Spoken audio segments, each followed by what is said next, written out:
Recording in progress.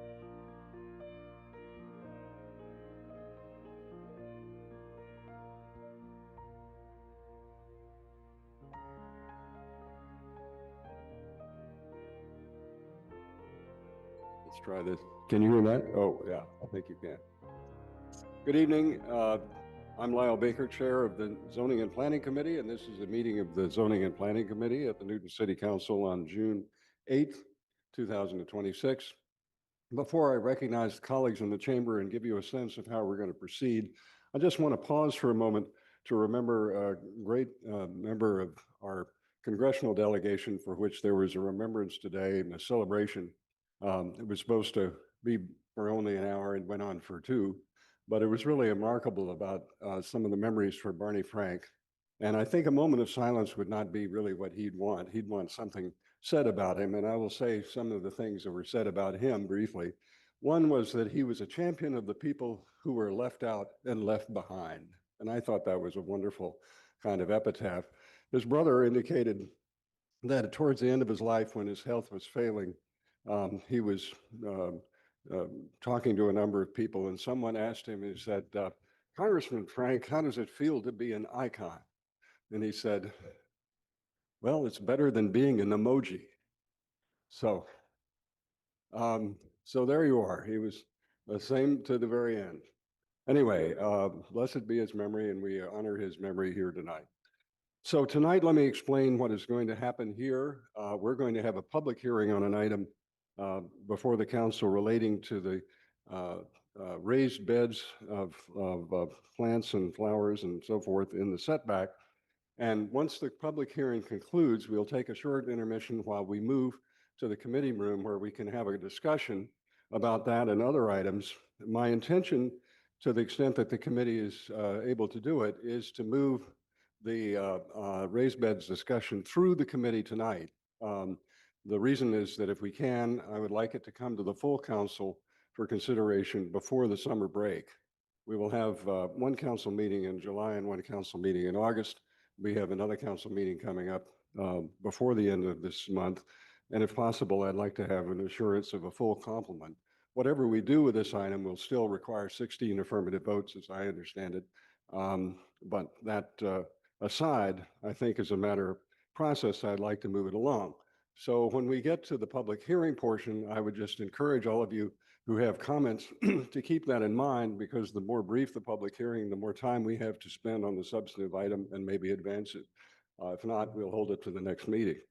What we're going to do as a matter of process is I'm going to read the item and then give a little explanation of how that we're going to proceed and then carry forward from there.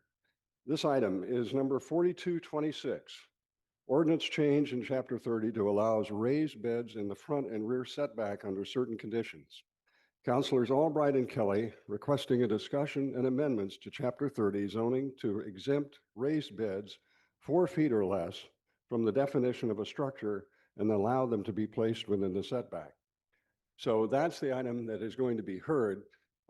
Before we hear it, I want to just recognize members of the committee and then say a word more about process. We're joined tonight by the Vice Chair, Councilor Wright, by the President of the Council, member of the committee, Councilor Oliver, Councilor Getz from Ward 5, a member of the committee, Councilor Albright from Ward 2, a member of the committee, Councilor Gordon from Ward 6, a member of the committee, and Councilor Domabed from Ward 4, member of the committee, and others, members of the council. I think Councilor Roach is online. Any other?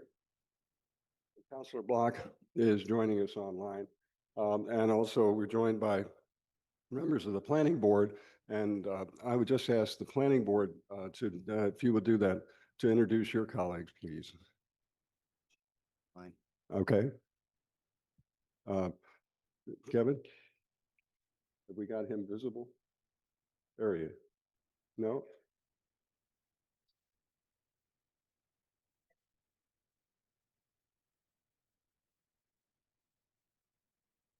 We're trying to get Mr. McCormick, who's chair of the planning board, to be visible.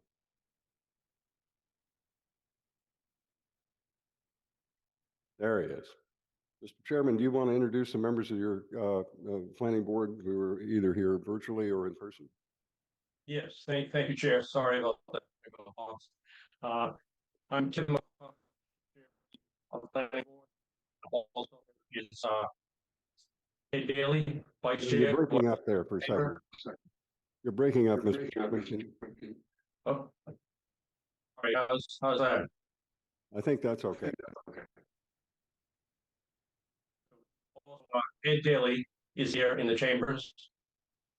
Peter Doringer, Amy Dane, Lee Breckenridge, Ken Gould. And I believe that, and Katie Warehol. Thank you, Chair. Thank you very much. And so we're going to be hearing at the beginning of this conversation a presentation from the Planning Department about this item. The reason you didn't see it in the packet is because there was a conversation I was trying to sort out. There is some material the Planning Department has prepared, which is responsive to a request from a member of the committee, which the committee had not had a chance to digest and work on. At the same time, I was persuaded by Ms. Colello that it was important to put all of these pieces together in one place. So I'm going to indicate that the Planning Department will give you the background, but also some suggestions, which the full committee has not yet had a chance to discuss, but we will have a chance to discuss at the conclusion of the conversation. As far as the public comment goes, there's a sign-up sheet that I encourage those in the chamber to use. And we have a 3-minute limit as by tradition. Again, I would encourage you not to use all the time if you don't feel that you need to. And if there's something that's been said that you think other people have said, and you just want to associate yourself with those comments, please feel free to do that. And then I will try and recognize people in the chamber on the ratio of 2 to 1, on the theory that if you've come all the way in town, you deserve to get a little preference in the priority of being heard. And at the conclusion of the testimony, we'll close the public hearing and then take a recess and move to the other room. So any questions on process? If not, I would like to invite the Planning Department to present the background for this item so that everyone will be on the same page about what we're talking about. Ms. Colello, are you going to do that now?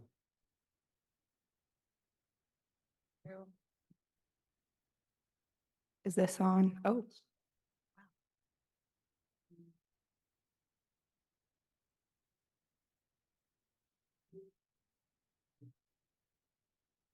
I will skip this section as the chair has already read the docket item.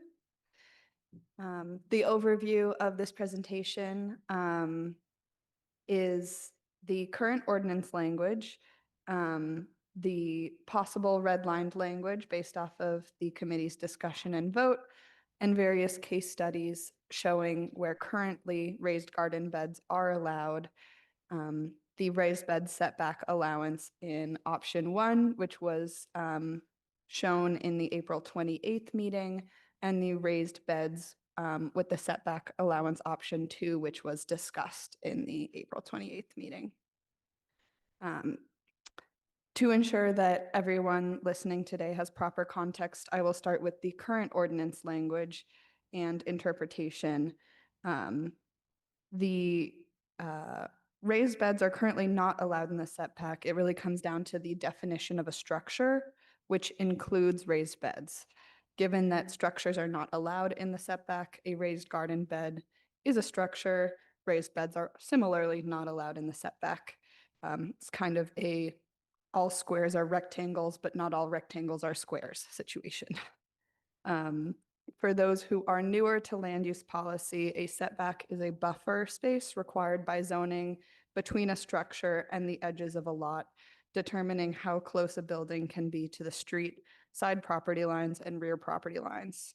Setbacks generally exist to maintain light, air, and privacy between buildings, ensure fire safety and emergency access, and protect streetscapes and utilities. This language here is exactly the same as was shown in the materials for the April 28th meeting, with the addition of the language that ensures that raised beds would still be required to sit at least 5 feet back from the sidewalk in the rare cases that lot lines go over the sidewalk, as was discussed by the committee.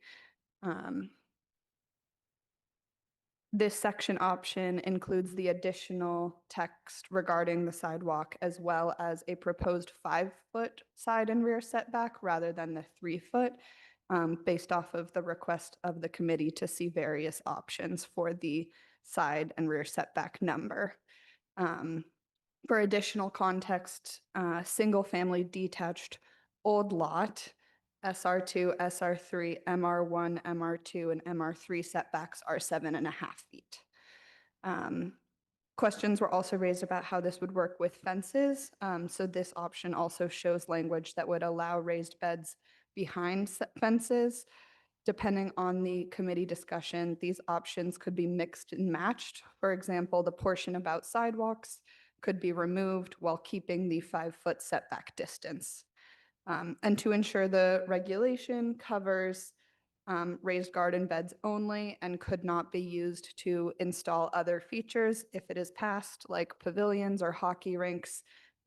We have this definition, which is unchanged from the April 28th meeting. Now I'll quickly go through some case studies. Before you do, can you just pause for a second? The definition, I think, might be just to let people read that a little slower.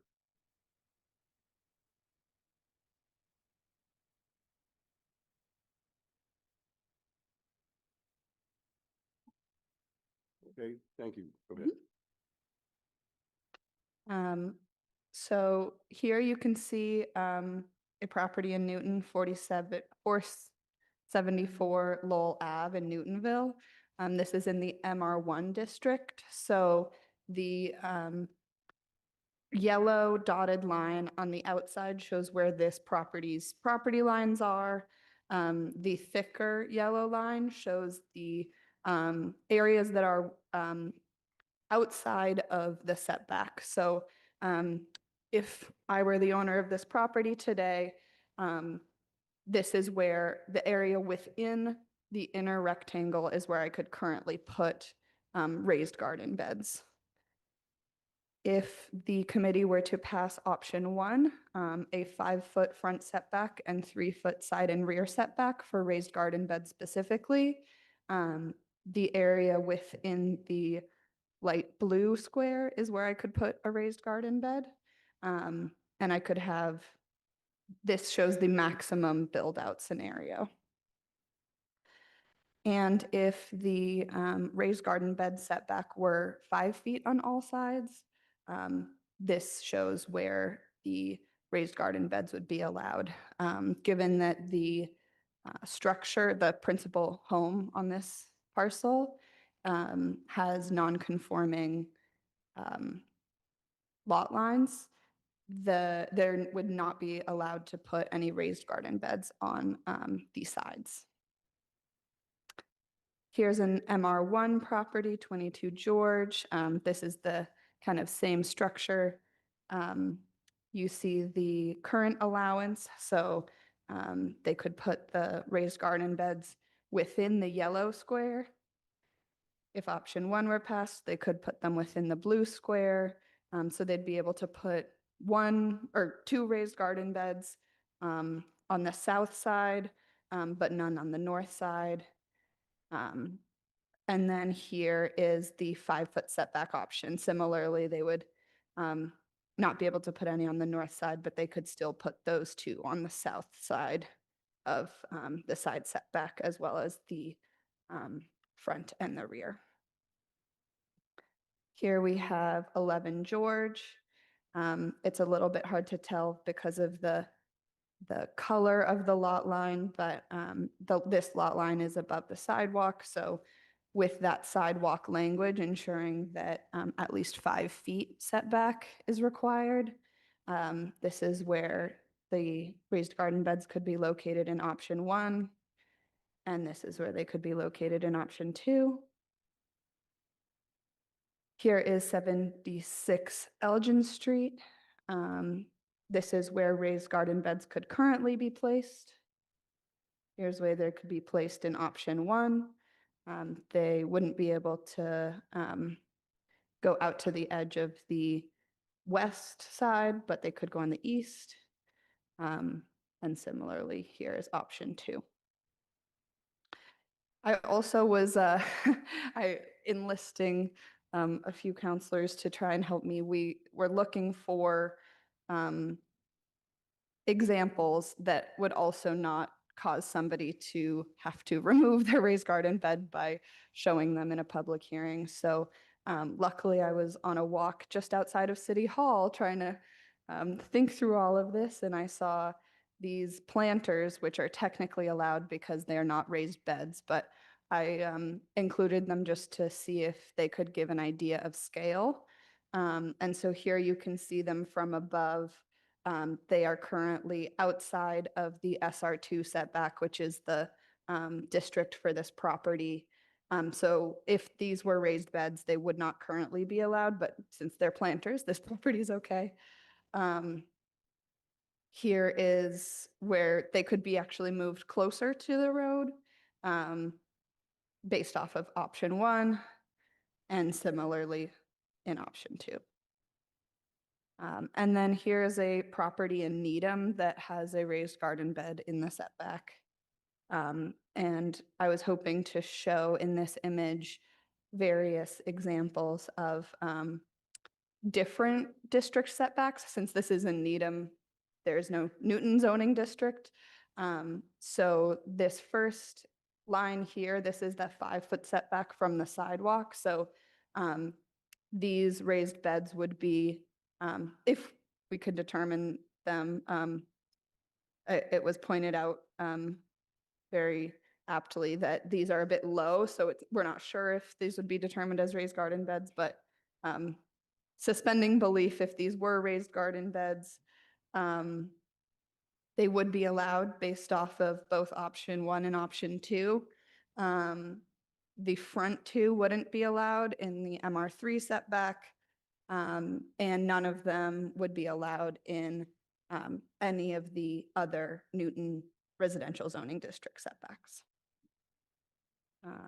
And this, again, similar to the April 28th meeting, here is the scale reference for the height of what would be allowed in the front setback if the language were passed, and the rear and side. Thank you. Thank you, Ms. Golello. We'll have a chance to hear from the public in a moment, but do any members of the committee have any questions for Ms. Golello? Just, we want to save discussion, but just for clarification, is anyone, Councilor Albright? Actually, my question is not so much for Ms. Colello, or maybe it is for Ms. Colello. I'm wondering why none of, it would have been nice to have all those changes, proposed changes in the packet, so I could have had a moment to think about them in advance and prepare myself, as we often like to have stuff in advance in this committee. Why weren't they in the packet? Do you have? Because I made the judgment they were discussing things that were not yet considered by the committee, and I want to make sure that we had an opportunity to discuss them first. But I was persuaded by Ms. Colello that it would be useful to have them before we discuss heard from the public, and then rather than after, rather than have a bifurcated. So that's the reason. Okay, well, so I agree with Ms. Colello. Just having a moment to think about it would have been great. Thank you for that answer. All right. Anyone else? Okay, so let's entertain public comment. Again, the ground rule is 3 minutes, but you're under no obligation to use the entire time. I'll recognize people in the chamber first, or do we have sign up lead sheet? Okay, who signed up first?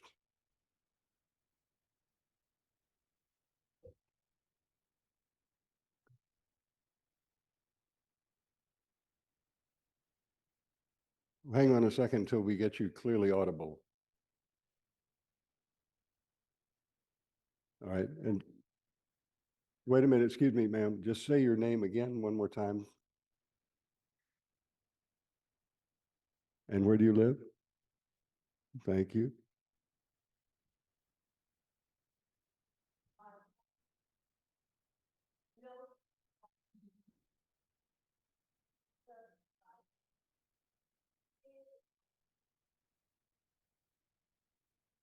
You can pave the side setback, you can pave the front setback up to the property line, and then you can park a car, you can park a Tesla truck right up to the property line. And I don't understand how that's allowed and you don't want to allow raised garden beds. And now I see from the description that even raised garden beds can't go to the property line, but somebody can park a truck against the property line, can pave the front setback, park a car in the front setback, that's okay. But a raised garden bed in the Garden City is not okay, makes no sense to me. Thank you very much, and thank you for being concise. Good evening. Hi, my name is Mark Bridger, Maxine's husband. Sorry, say again, just a little slower. What's your name? Mark Bridger, Bridger, Maxine's husband, live on 31 Champ Street in Newton, lived in Newton in his house for 50 years. There was a garden in the back of our house, but not raised, and it was very large. And now that we've gotten older, we have raised beds, which in fact I think are illegal because they're pretty far from a setback. I'm concerned about this kind of homeowners association mentality. If you know what a homeowners association is, it's a group of homeowners. They're usually set up by the real estate people who bought the land and parceled it and built the houses, and set up an association that tells people what they can or can't do. Sometimes what color shutters they can install, how high their grass can be without mowing it, and stuff like that. I'm sort of against these restrictions on what people can do in their own property. I think garden beds are particularly attractive mostly. I mean, obviously there are ones that are ugly, same way there are ugly sheds that house all sorts of equipment that are allowed in setbacks now where garden beds aren't allowed. And so I'm not sure I understand the logic of this, as some people telling us what the aesthetic should be for our own property. I'm against that concept. If something is dangerous, yes, that certainly makes sense that we should forbid it. But one person saying this is unattractive to me and another person saying, yeah, well, that's unattractive to me, I think is not the way that Newton should be going. Thank you very much. And now I'll go to the online speakers, and we'll have one speaker and then come back into the chamber. I know, but I'm going offline. I'm going in the chamber, 2 speakers, then going 1 online, and then I'm coming back 2 in the chamber and then 1 online. So I'm trying to prefer the chamber people, folks, because you showed up. No disrespect online, but they're here. So who's our first person to recognize? Who is it? Catherine Howard? Ms. Howard, you're up. Okay, thank you. Thank you very much. We appreciate the opportunity to comment. We're the city's, Newton Conservators is the city's land trust. We're committed to community and biodiversity, connecting people to nature, including all people in the appreciation and conservation of nature and open spaces. Our board also works to encourage private property owners to add native plants and more biodiversity to their gardens, thus improving the environment of Newton. Gardeners use raised beds, as you know, to create areas of improved soil, to grow healthy vegetables and plants, to allow better access to their garden beds, or to take advantage of sunlight. Newton's residential setbacks are generous, and they already allow structures in the setbacks, many different types of structures. Vegetable and flower beds are innocuous compared to the permitted other types of things, retaining walls, walls of arborvitae, that sort of thing. We believe raised garden beds no higher than 4 feet should be allowed and encouraged. We also think that they should already be deemed legal under the current language that prohibits retaining, quote, retaining walls or systems of walls whose above grade height exceeds 4 feet, unquote. If it is deemed necessary to change the current language, perhaps it would suffice to simply add raised garden beds to that clause. So it's retaining walls or systems of walls or raised garden beds whose above grade height exceeds 4 feet, et cetera. So if that's not acceptable, we support the ordinance changes, but we do prefer that the wording be less restrictive than what is currently proposed, because we do feel that people should be free to do their gardening as they like. Thank you for your consideration. Thank you very much. Okay, coming back into the chamber, we have the next speaker. Good evening, and my name is Weedy Young. I'm a resident of Newton at 11 Nonantum Street and a longtime gardener. And I want to echo the two comments that have been made by the prior speakers. First, remember that what's in these beds are plants, and the plants can go by right in the ground if they just aren't in a raised bed. And there are also, as Ms. Howard pointed out, many structures which are already permitted in the Newton zoning ordinance that are much more intrusive and are much more inclined to prevent visibility, if that's what you want to do in a setback, than a raised garden bed. And in particular, you can have accessory buildings that can be garages within 5 feet of the rear setback or within your sidelines as well. Those are already permitted within setbacks. And you can have fences.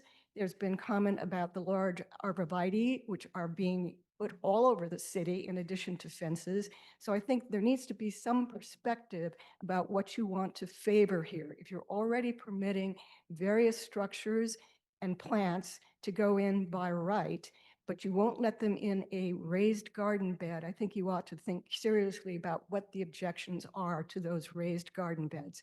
And I'd also note, as has been pointed out, that there are many reasons why you might have a raised garden bed because of a disability or because you want to improve the soil. There is lead often found in soils here in an urban area.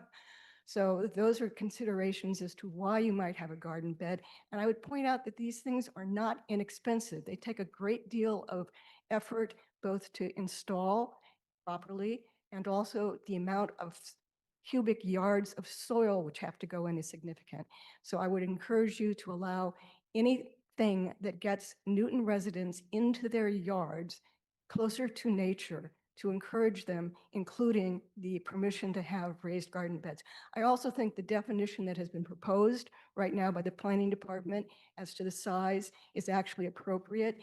And I would note that the inclusion of allowing fences within a foot of the front setback is also appropriate because otherwise your internal non-perimeter fences under the zoning ordinance have to be set back 5 feet. So you want to look at that fence section carefully because I think it's appropriate as it's been drafted. Thank you. Thank you very much. So we have one other speaker inside the chamber.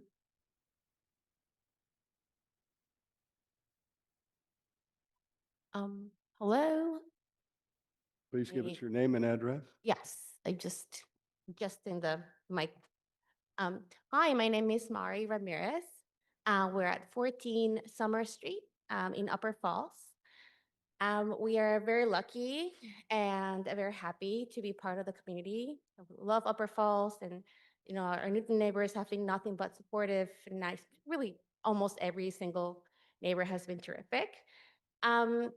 Everyone that I've talked to about this has been very surprised that we have this issue that garden beds are somehow restricted, where much larger structures, much more, as everyone has pointed out, much more obtrusive structures are allowed, and somehow our garden beds are somehow a problem. There are many reasons why we have garden beds. Some of the reasons are for our children. As you can see, I'm here with my family. For our children to have more access to learn where food comes from and how to grow healthy food. One of the reasons is our soil can be very polluted. We have a long history here in Newton, so there can be a lot of lead in the soil, and so we want to make things safe for our families and for our children especially. So garden beds are a way to make sure that we can grow nutritious, healthy, superior vegetables without the worry about lead contamination in the soil or without the worry about lead poisoning to our children. So yeah, I'm just, I and then many people seem, I'm very confused about why we need to advocate for for this very common sense issue. Thank you. Thank you very much. We now go back online, and I've noticed we've been joined by Councilor Irish online. Welcome. So who's the next speaker? Kathy Goldberg? Kathy Pillsbury, sorry.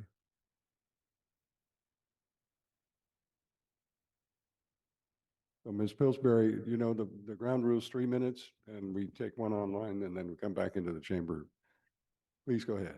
Yes, I know. I couldn't unmute and get my video on because until just a second ago, I wasn't allowed to. I want to agree with everything that's been said so far. I'm an avid gardener. When I moved here, we put in a garden the first year. This is about 30 years ago.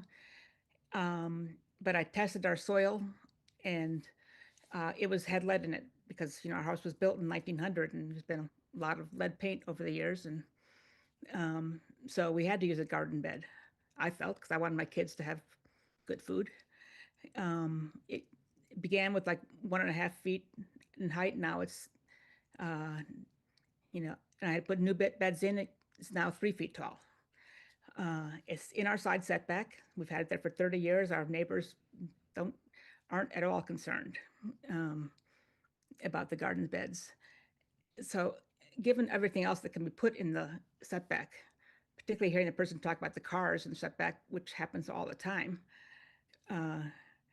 relative to a garden, having a garden next to the property line is like, I can't imagine why you would not want a garden in a garden bed next to your property line if you're going to allow a huge car always parked there.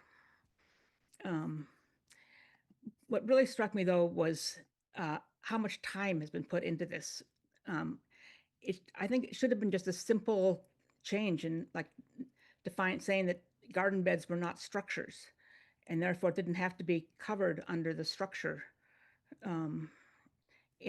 not allowing structures in a side setback. But there's been so many meetings. You've brought in people from the law department, from ISD, planning departments had to do multiple presentations, write detailed zoning ordinance about this. And there's just so many other more important things that the zoning and planning committee should be doing. What kind of zoning would help commercial development? What kind of zoning would help reduce tear downs or allow more housing? Review the climate action plan, because that's one of the responsibilities of zoning and planning. So I just want to make that point that I think it's really time to do more work that the city really needs to get done rather than being concerned about garden beds. Thank you. Would you mind telling us your address? I don't have to. Sure. It's 34 Carver Road. Thank you very much. Okay, back in the chamber, please identify yourself. Hi, everyone. My name is Ben Soltoff. I live at 14 Summer Street in Newton, Upper Falls. I am Mari's partner, who was the last in-person person to speak here. Live in the same property. We've faced the same issues, including with our garden beds, but I have a different perspective here, similar point of view. I grew up in Newton. I went through the Newton Public Schools from K to 12. I learned in the Newton Public Schools that the world is full of opportunity. You can go out and do things, make things. I took those lessons. I studied environmental science. I now work on building and supporting solutions in the climate space. And I was very fortunate in the last couple of years to be able to move back to Newton and be here to raise my family a short distance from where my mom lives. But the message that I've gotten as a homeowner has been very different than I got as a student in K through 12. It's not the world is full of opportunity. It's, you can't do this, you can't do that. Your wood chips are a problem. Your garden beds are a problem. Small things. We wanted to raise our family in a historic home, did not want to make big changes to our home. These should all be things that the city of Newton wants to happen. And the city of Newton has made this incredibly difficult. You've heard already how much rigmarole there's been just around this garden bed issue. Gardeners are not developers. No one I very much doubt that anyone is going and checking all of the zoning and standards before they go out and plant a garden. This is not the same as building a big new additional house in the back, a shed, a garage, a huge project. We built our garden beds in the back in an afternoon, and then we planted in those garden beds. And now they're an ecosystem in themselves. And it's an ecosystem that's grown over years. But the project to get started was very simple. Didn't occur to us to think, are these set back enough? What does the, Annals of Newton policy say about these sort of things? And so I think this all speaks to a bigger issue. It's not just about garden beds. Is Newton a place where people can raise families, build things, and grow things? Or is Newton a place where people are going to be constantly pushed back upon when they try to do any of those things? Thank you. Thank you. Okay. Another speaker in the chamber at all? We've done everybody? That's it? Okay, well, let's go back online. Sherry Golden. We're going to make you a co-host so you can be heard. Okay, finally, good. Thank you. Just say your name and address again. Please. I'm Sherry Golden. I live at 472 Waltham Street. I'm in West Newton. And I sent a letter earlier today to the city councilor members. I hope you've all had a chance to read it. I put a lot of effort into it. Like the previous two speakers, I have also been surprised that this has been a topic that has come up in Newton. And I have other sides to look at this topic. First of all, I don't have a problem with raised flower beds. I think they're great. I think it's great for gardens to exist in backyards. I think there's great to exist in the front yard.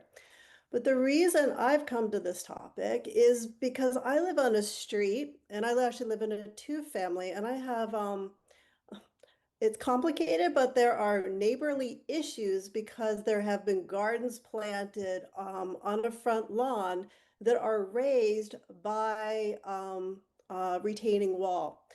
And this is very much like a flower bed or a raised flower bed or raised plants because it gets in the way. And in my case, it's getting in the way of a safety concern on a very busy street. And the plants are in such a way that I cannot see through the plants to get safely onto the street. And it's very dangerous. So I do think that there needs to be guidelines, unfortunately, because we can't self-center ourselves, and it's getting to be a problem where even amongst neighbors are disagreeing. So I'm just going to give you my summaries from my letter, is that I would really hope that we talk about that the planting, we talk about raised flower beds, is also about this retaining wall, and that it functions like a raised flower bed, and that the concern is not only the structure used to create the planting area, but the combined effect of elevation, plant height and density. Two, the impact is not just the height of the bed or the wall, the mature growth, setbacks, location, and maintaining a clear sightline all matter. Third, setbacks and visibility standards are especially important near driveways, curves, hills, and busier streets. If you cannot see, in my case, I need to see, there had been a tree there. I could see the street.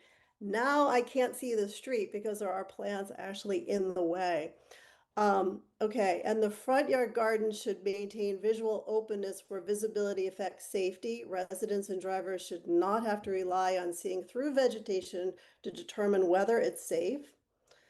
There should be enforcement of these guidelines, whatever they are. And if this is the case, I don't know exactly what those guidelines are. It's not clear. I've heard 3 different responses, but the information about these guidelines need to be shared easily with Newton residents, like through flyers and emails, much the way as we have recycling, documents. It should be saying, have a garden, but follow these directions and work with your neighbors. And so finally, I'm not asking Newton to discourage front yard gardens or raised gardens. I am asking that regulations recognize the placement, density, and sightlines matter, and that Newton can support gardening while also making sure landscape choices do not compromise safety, visibility, and neighbor relationships. So we need to all get along. Thank you. Thank you very much. Now back into the chamber. Someone joined us from the chamber. Please come and to the podium. We're operating between online and in the chamber. Hello. Hello. Please tell me your name and address, if you would, please. My name is Henry Finch, My address is 153 Windsor Road in Woburn. I've been a Newton resident since we moved here in 1950. And as a hobby, the last few years, I have bicycled every last street in Newton. I want to say that just to start off, I'm speaking just for myself, not on any groups I'm with. But there are hundreds and hundreds of houses around Newton which all have very different personal interpretations of how they want to do their own gardening or do their landscaping. Just in general, I feel this having a regulation calling retaining walls, creating raised gardens, structures is inconsistent with the stated definition and is totally unnecessary in concept. And that these are just personal decisions of each household, and to regulate and tell what one family can do or one can't do is very, very unnecessary. I think that really covers what I wanted to say. If you have any questions, but again, I see this as very much personal decisions that people make of how they want to keep their yard. And what one person likes is going to be different from the next person. And it's just an unnecessary, totally unnecessary regulation, calling, again, raised beds structures. Thank you very much. Okay, anyone else in the chamber? I think that takes care of the chamber. Anybody else online? Peter Harrington.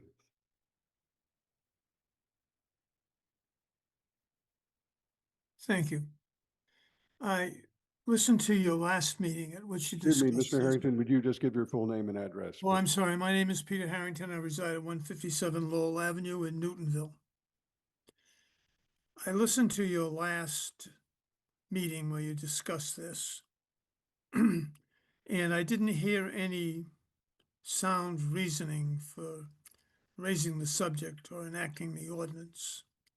I find it rather authoritarian, and I don't particularly have any liking for raised beds. There are a couple in our neighborhood. I wouldn't have one in my yard.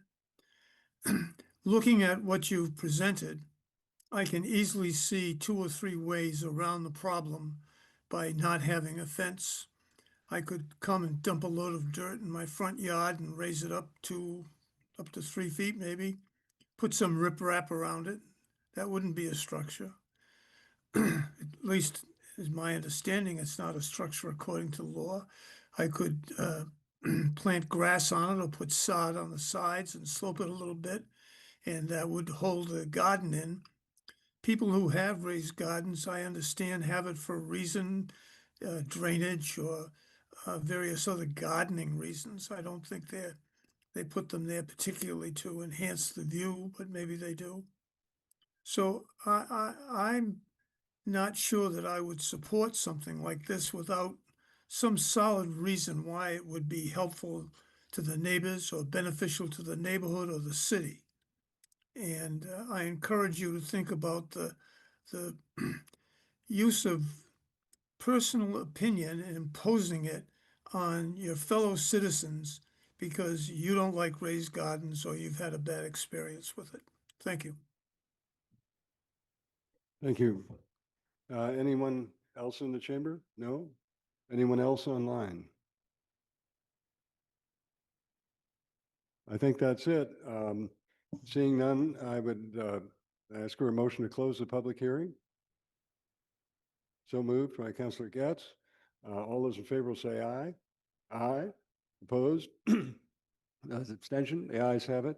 The public hearing is closed. We're going to take a 10-minute recess to move to the other room and take up items on the agenda. So we'll have this item as the last item and able to talk it without having the pressure of other things in front of it. The others will be relatively brief, I hope.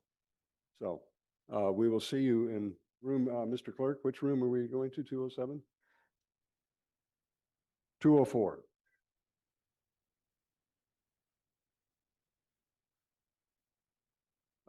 The clerk will send out the link. It's the same link. Recording stopped.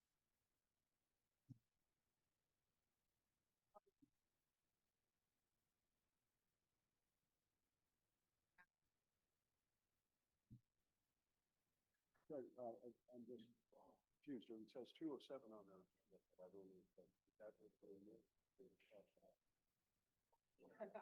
The big one, I thought so. Okay. Start. Yeah.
Can you folks hear me?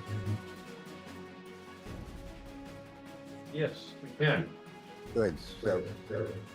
So we're sitting in here.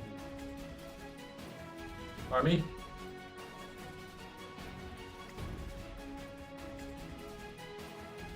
I didn't catch what you said again.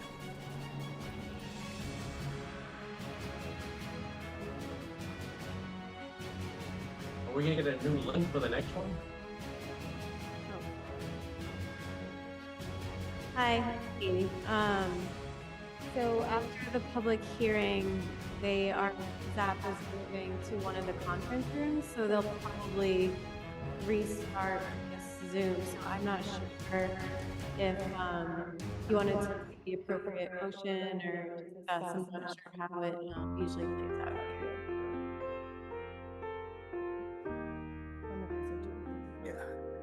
I think we can just hold.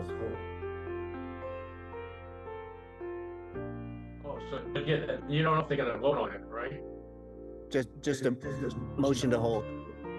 I think you can take a motion to hold and then it can go back to planning board, and then the planning board can deliberate and then their recommendation in full city council. Sounds good to me. Entertain a motion to hold. I got a second from Peter right away. All in favor, say aye. Any opposed? Any abstention? Are you abstaining, Katie, or? She's abstaining. Okay. Good. All right. See you all at the next meeting. Great, This should thank be you. more interesting. We're out of here. Yeah.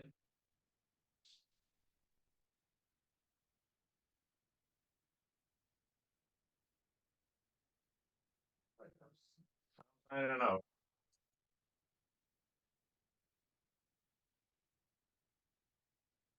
I think planning board, you can sign off now. I think the expectation is this Zoom will be restarted in the smaller conference room while the committee takes up the other items on the agenda, which are not subject to they're not subject to public hearing, but the public may observe and watch.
Reconstructed where it's needed, and this one was a 1911 home that they were just putting back together. I saw. Pretty cool. This is like a decade ago, Harvard moved a couple huge giant Victorians, like Yeah. 5,000 square feet, and down the road. Oh, yeah. For the new law school. And they had to, take the overhead wires off and everything else in the truck, so we went to. Well, Harvard's got the budget for it, that's for sure. It was while I was in school, it was like a whole thing, everyone stood outside and watched, it was crazy. A house rolling down the street. A huge house, not a little house. a Well, huge house. my house was moved down the street in 1909. Oh, was it? Down from Hammond Street down Lawrence Road with a team of horses on rollers. It's This that, was rollers too, wasn't it? don't I know think if it was a flatbed. giant flatbed. That's not good. Uh-oh. All right, where is someone when you need them? Okay, but, like they used to do it on logs, right? Yeah. They would roll them, literally roll it down. Well, can I tell you my other Barney Frank story? I Yes. couldn't say it in. Oh, I'd love to hear it. Somebody asked Barney, something to the effect, it wasn't quite clear what the lead up was. I asked him if he had a bucket list. And he said, no, but I have something that rhymes with it. Oh, he was witty. Oh, yeah. Did you go this morning? Yeah. Yeah. I have both. It was a, really quite an extraordinary. Yeah, it was. Opportunity to hear from people. How long was he in office? 36 years. 36 years. Yeah. But, Lyle puts him to shame though. Your tenure puts Marty's tenure to shame. Wendell Bachman's got 55. I've got, Okay. I gotta chase a long way. I didn't know that. I read an article, I think it was in the Washington Post or the Times this weekend about writing your own obit. Mm. Because you can put out all the different things that you want to be remembered for, instead of stressing your loved ones in a terrible time and stuff like that, so. Well, I there wrote is mine something- this weekend. At least you have bullet points. Did you? Yes, why not? No, I know, it's gonna keep going, but. Preparing. Sketching out the outline. My mom planned her entire funeral 15 years ago. And I have to say it. I have to cantor the whole mass. She was like, this is a requirement of my death, is that you cantor the mass. I have insurance to pay for my funeral. Well, Oh, that's yeah. a different thing. Yeah. It's a different thing than writing your obit. Well, I used to assign that to my students, and I had a student complain because it was so morbid, they thought, you know, and I thought, wait a minute, you guys. You're you know, celebrating your I don't life, have, yes. I don't have as many miles on the odometer left as you guys. You're worried about this? Were they writing their own or someone Yes, else's? right, Oh, yeah. wow. But- Impressive. Yeah, I guess if you are in college, you haven't yet dealt with mortality. It could be tough. Yeah, I guess so. Well, it's not about that, it's about the things in your life that you want others to remember. Yeah. And there's different people in different times of your life, and whoever's gonna be writing it doesn't know all of that. Oh, yeah. Can we get that password going? I think he has to call Zoom, I'm assuming, to get that figured out. I can't even remember the things. Well, that- somebody else has to use Somebody one else has to password. use it. I know, Somebody else that's what needs you to guys do sign now, in. put it together, No, no, that's why. who else is here that You can know, sign in? Not planning Is there to another leave clerk? anytime Yeah. soon, but. We can Well, pull Lisa out. was, I mean, and I have my own somebody's Zoom got, account, you somebody's can in log into finance, that. so Yeah, but yes. no, Lisa can do it. She can step out of finance and get over here. My guess is that's where Drew. Okay. Or otherwise, can we go to the center table there? Oh, you go back into the chamber. But in the center table, But then not. it still has to be, we still need this. You still need this. Oh, can't they do it? But it was over on there? in Well, that's a fair It question. still doesn't count, so. Yeah, it was on over there. It was, yeah. Let me find out from Drew what's the, there we go. So we're trying to figure out how to get Zoom on both because without losing his sort of status, running the meeting. So I'm gonna log into my account and we'll see how it goes. Okay, well, let's hear it for technical skill. Are there any good snacks in there? Yeah, there's good stuff. Like what? I'm gonna go look. Crunchy stuff? I'm gonna go. Nuts and Go things. get- Okay, I'm gonna go get some crunchy stuff.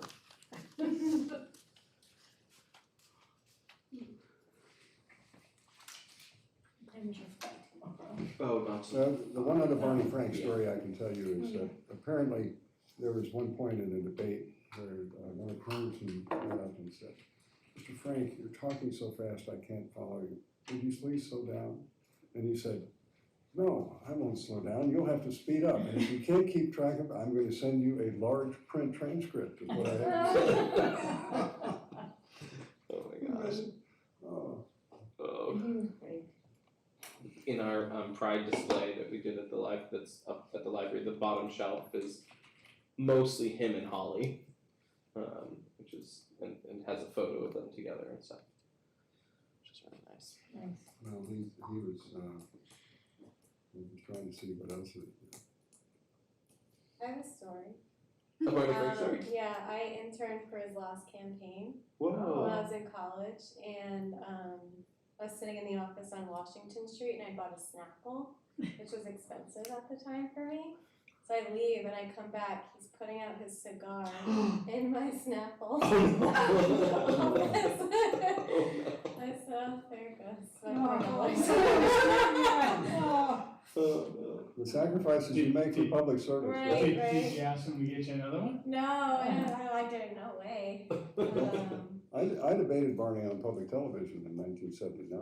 Really? What were you There was a debating? TV show called The Advocates that I was on many years ago, and I had the distinction of having gotten Mike Lukakis' first public television appearance, which turned into The Advocates moderator job, and have recommended Bill Well for the bar.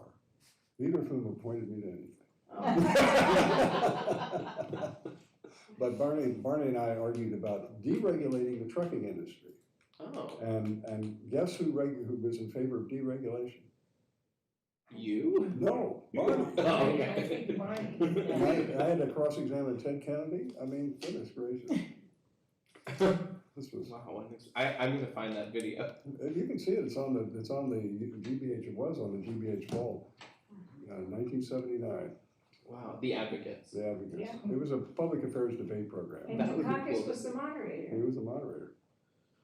The first year he wasn't. It was a guy named Victor Palmieri from California.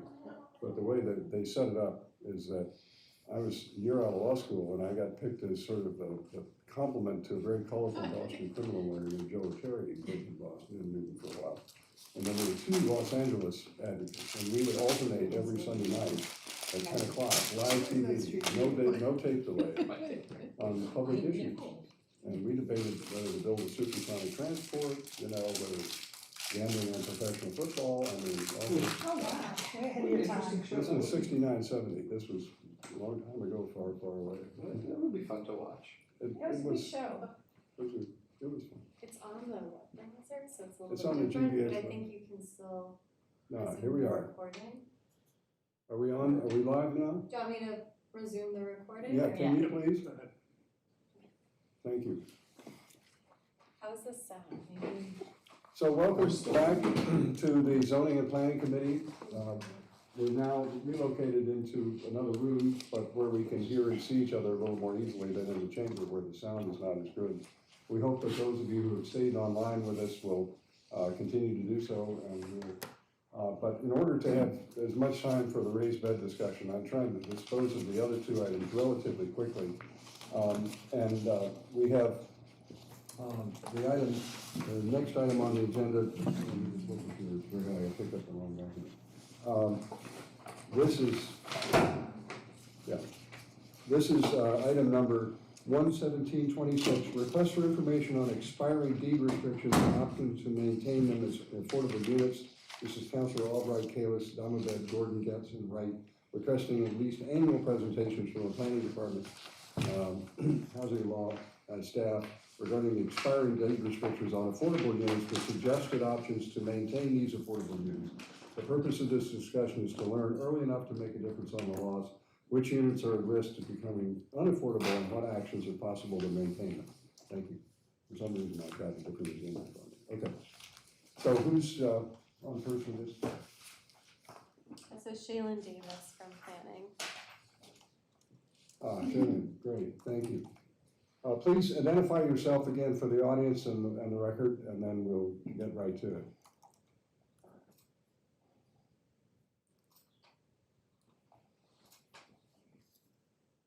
Hi everyone, sorry it took me a second to unmute myself. My name is Shaylin Davis Iannaco, and I am the Housing Program Manager for the City of Newton, working within the Planning Department. Thank you for being here. So can you tell us what's happening with the deed restrictions? We have a spreadsheet and you can explain the documents, but I think a summary would be helpful to get us started. Yeah, of course. I think it's probably best done through a conversation anyway, less of a presentation, more of a conversation. That's kind of what I envisioned for tonight. Essentially what you have is a brief memo explaining what the Excel spreadsheet is trying to say. So the Excel spreadsheet is essentially the subsidized housing inventory list, or the SHI list, and it includes all of the projects currently listed on the SHI, as well as when their affordability expires. So to kind of back up a brief moment, essentially when you are receiving, your special permit or your comprehensive permit, when you are, building your development within the city of Newton, the inclusionary zoning ordinance requires you to enter into an agreement with, in some cases, the city of Newton, in some cases, the city of Newton and the state of Massachusetts. In other cases, you enter into an agreement with Mass Housing or another subsidizing agency, and that agreement restricts the affordability on your units for a certain period of time. In the last 10 to 15 years, the state and the city of the state of Massachusetts and the city of Newton have really been focused on restricting units in perpetuity, meaning that the restriction does not end. It runs with the land. If you sell the property, the restrictions remain with the property. In those scenarios, there are very few ways where the units wouldn't be affordable anymore unless the city and the state agreed to, limiting the affordability on those units, which is a pretty rare circumstance and one I don't know that we've seen before. However, prior to 10 to 15 years ago, largely I think with 40Bs that were financed through Mass Housing or another subsidizing agency, your affordability restriction was tied to your loan, which is about 30 years, give or take. That tends to be what we see most often. and I should say Mass Housing continues, and other subsidizing agencies like Mass Housing continue to have that 30-year affordability requirement. Essentially, your affordability expires when your loan is paid off. What the city of Newton has been able to do in probably the last 10 years or so, particularly with comprehensive permits, is we require a secondary agreement to be put into place after your first agreement expires, which effectively restricts your units, your affordable units, in perpetuity. So we have begun doing that kind of in response to, units coming off of the SHI and expiring. Now, to kind of combat that as well, because we don't want to lose these units, what the planning department does, and specifically the housing division of the planning department, it's kind of been the practice to reach out to these developments 1 to 2 years before they expire. I think that we've learned since I started with the planning department that we need a little bit more time. So, starting a little earlier, 5 or so years before, is actually much more helpful. We start having conversations with developments whose units are going to expire to see if there is any interest on their part in continuing or extending affordability. Now, we're not always successful. If the city doesn't really have something to offer them in return. So, for example, if they don't need money for a substantial rehabilitation on their property or something like that, that can be a more difficult conversation, because often they're losing money in that scenario because they're continuing to restrict their units without, something offered in return. And sometimes people just aren't interested. They signed the deal that they signed, 30, 35 years ago, and they want to just follow through on that deal. We have had success in the past as well. One that comes to mind, I think, is the Avon. They agreed to extend their affordability on their units, which was really great. They were required to for one of their properties, I think the Avalon, and then the Avon, willingly extended affordability on their units over there. So it's kind of it's just a conversation really between the planning department and the development to see if there is any leverage that the planning department has in trying to extend affordability on these units.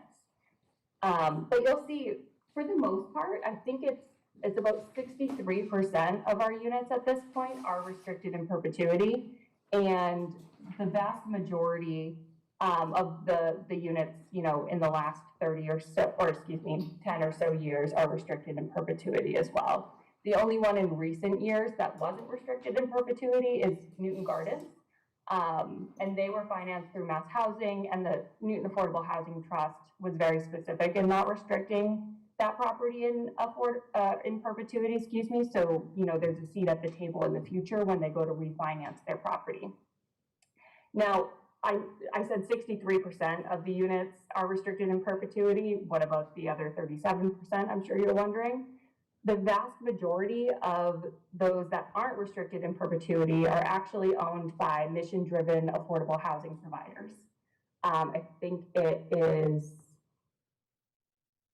of the units that are expiring, I think it is about 23% or so are owned by, 49% or so are owned by the Newton Housing Authority and other local nonprofits whose mission it is to, provide affordable housing to people in the city of Newton.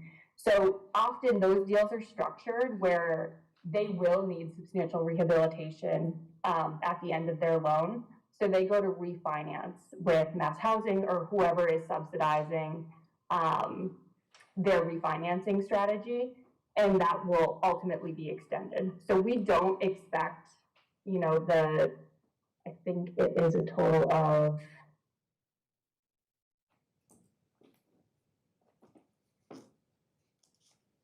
646 units. We don't expect that those units will expire in the next, century.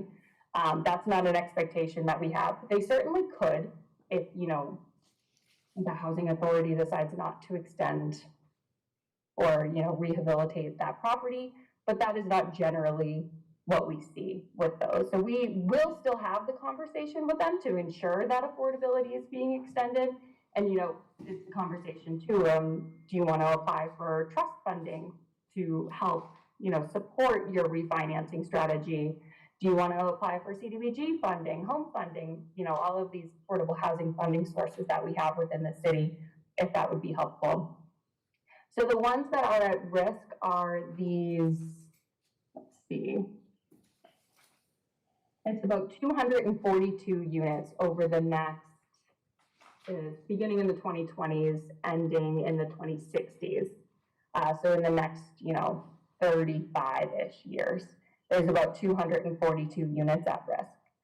And again, Newton, the planning department will have conversations. I think we're gonna start planning to have conversations with the units that are expiring in the early 2030s, just because when the good thing happens where they do want to extend affordability on their property, it does take a long time to get the regulatory agreement in place, that secondary agreement. It could take up to, you know, a year or two sometimes. So only notifying them a year in advance is really not helpful in that scenario, because then those units are in limbo for a little while.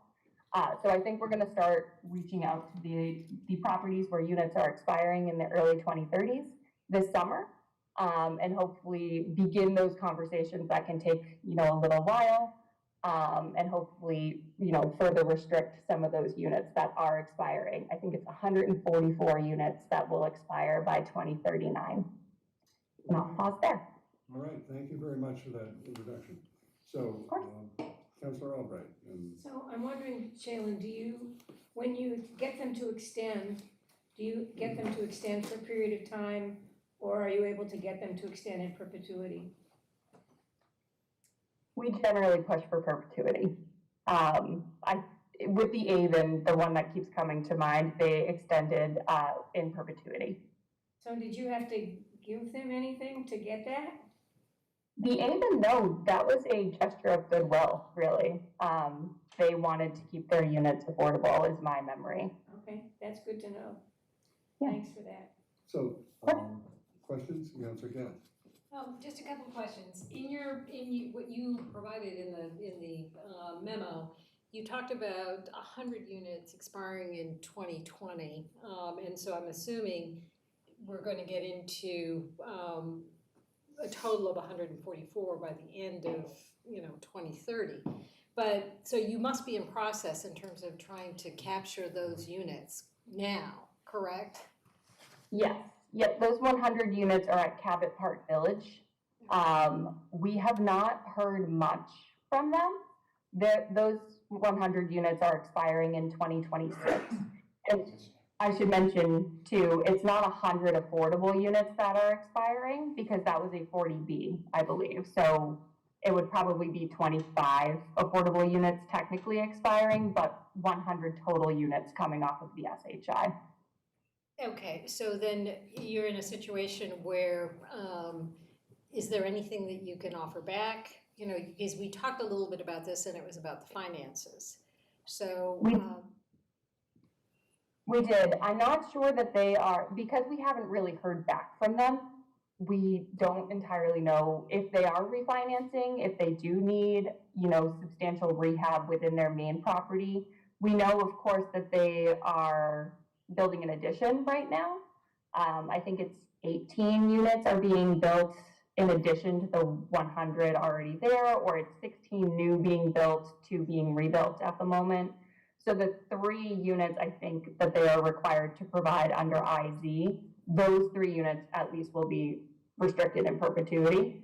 But unless we can get a hold of them and really, talk to them about what their future plans are with this property, and if there's anything we can, offer them, those 100 units will most likely come off this year. Other questions? Yeah, Well, I just wanted to follow up with that. So originally it was permitted through 40B. So now this new addition, how is it coming through? Is it coming through as is it another 40B, or is it another, how are they, or is it now a special permit? I don't know. I believe, Just I how- believe it's a special permit, that's coming through now. Katie might know more though. Okay. Which project? Cabot Park Village. Cabot Park Village. I'm It's not, yeah, down on Center Street, you know, it's like, yeah. I'm fairly positive that it's a special permit, because it's 3 units and that would be the IZ requirement. Yeah, it is a special permit, but I'm not aware of any new filing from them. This is an old filing. I think it's 2020 Yeah. or something like that. It's just not been built yet fully. I think it's on this, I thought it was under construction. well, we, Where is this? I think do that without extending the special permit. They had an addition approved, I think, recently. I'm not sure what the status of, if it's complete or not. I can look into it though. okay, That's so good. I just have one last question. So just, because I'm on the database in terms of the listing of the SHI, so, and we don't have the expiration dates on here. So I don't know if there's any way that we can sort of, you know, as counselors or in some way help with this situation. You know, I just don't know. I mean, you need to let us know. You know, in terms of, it's because I've got a whole list of a column that says date project set to lose its SHI eligibility, and they're all blank. So it would be good to be more current there, you know, in terms of just being up to date, you know. Yeah. Just Just to clarify, the SHI eligibility really refers to the time period for a comprehensive permit, in between when they receive their comp permit and their building permit, and then when they receive their building permit and their C of O. The state has really regulated when those units specifically are allowed to be on the SHI before they're fully built and occupied, for comprehensive permits specifically. So affordability expiration is kind of a different ballgame, but I do agree we can most likely add that to the website as a separate column, I would say. all right, because it's where I go, you know, in terms of Yeah. looking at, you know, the units that we have and where we are, you know, in terms of the tabulation. So that's a data source, I think, that would be really good, that it were current, you know, for everybody. Yeah. Okay.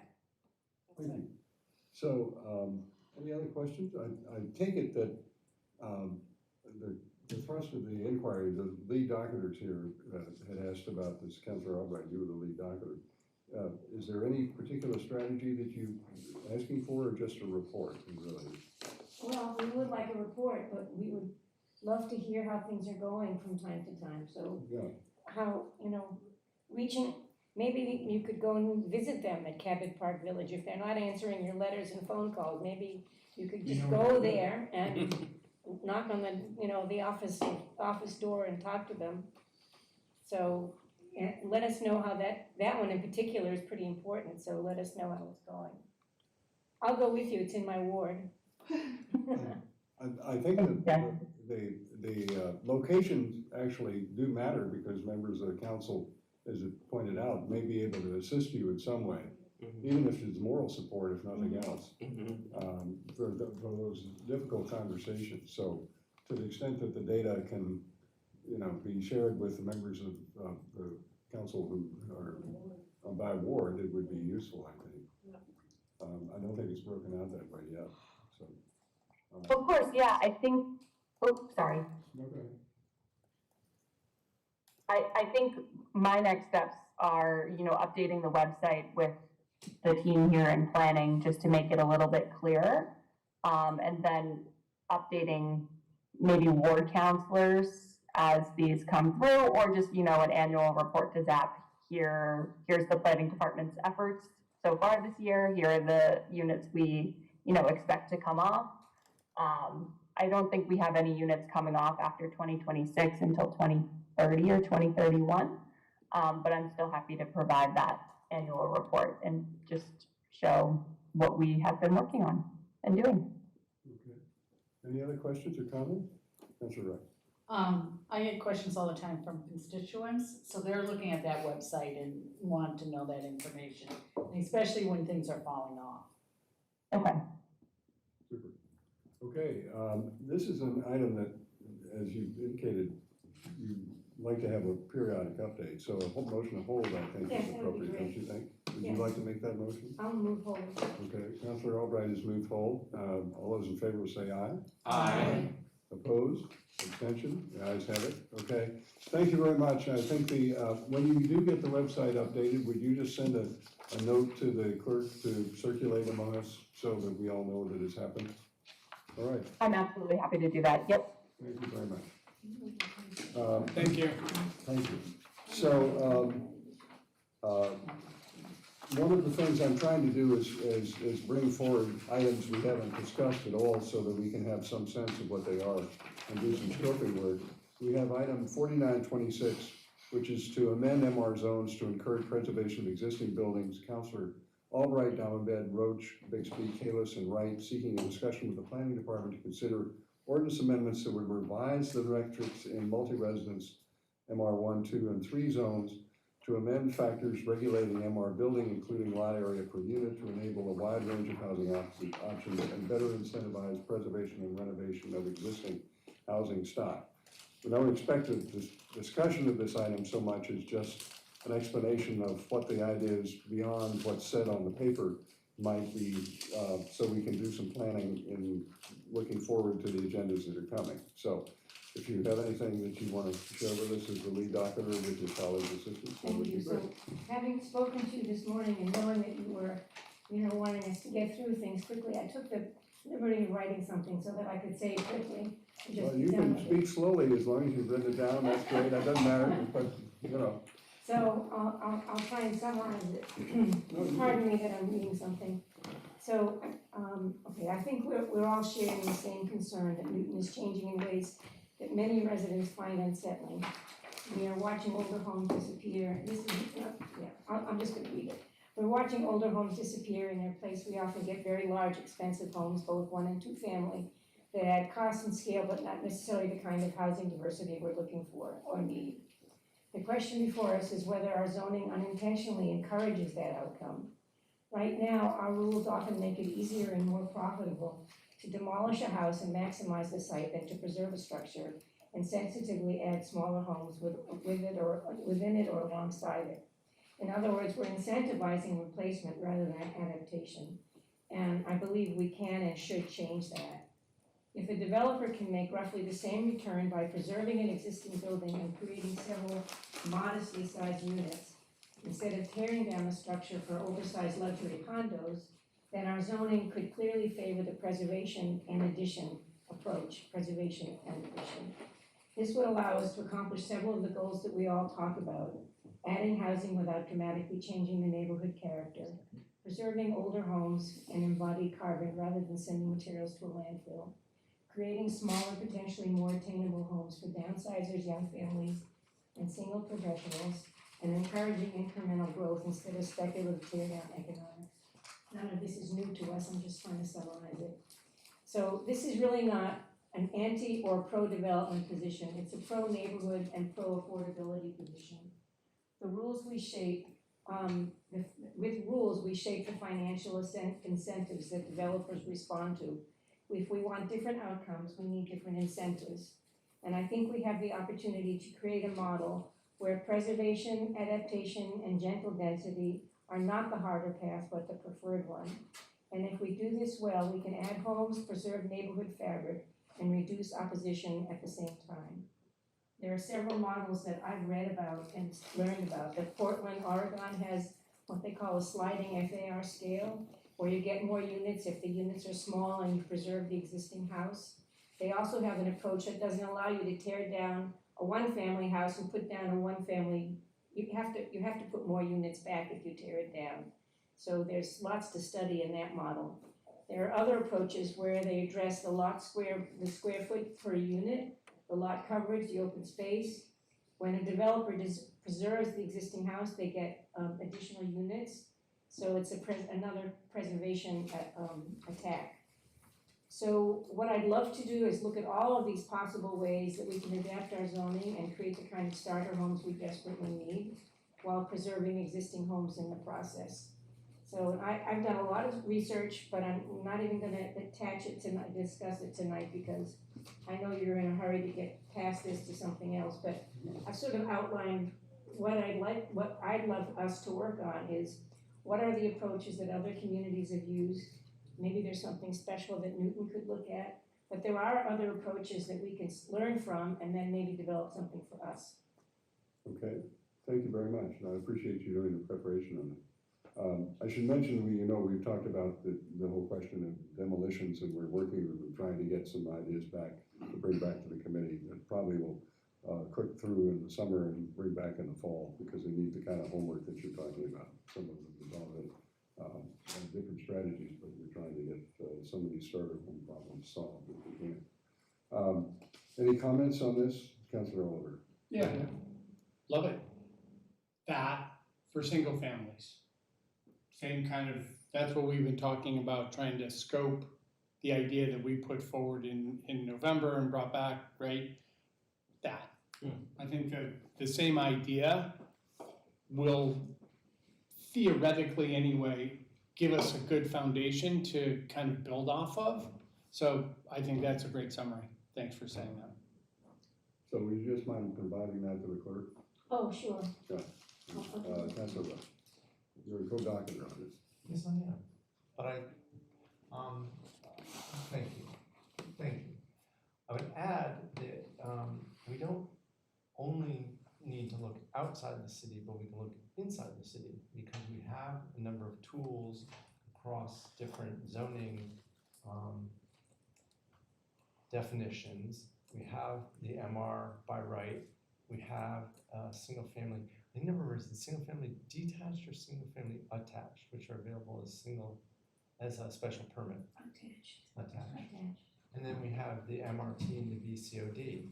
So we know, and we have plenty of examples of how things develop, and we can look even within the city at what our different levers result in. So I think it's going to be a very exciting conversation, and potentially,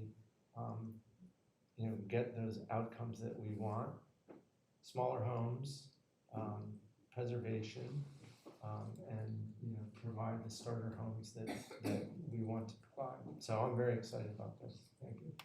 Thank you. So part of the challenge of putting all these pieces together is figuring out which elements to pick up, as you point out, inside and outside. So we'll carry on with that.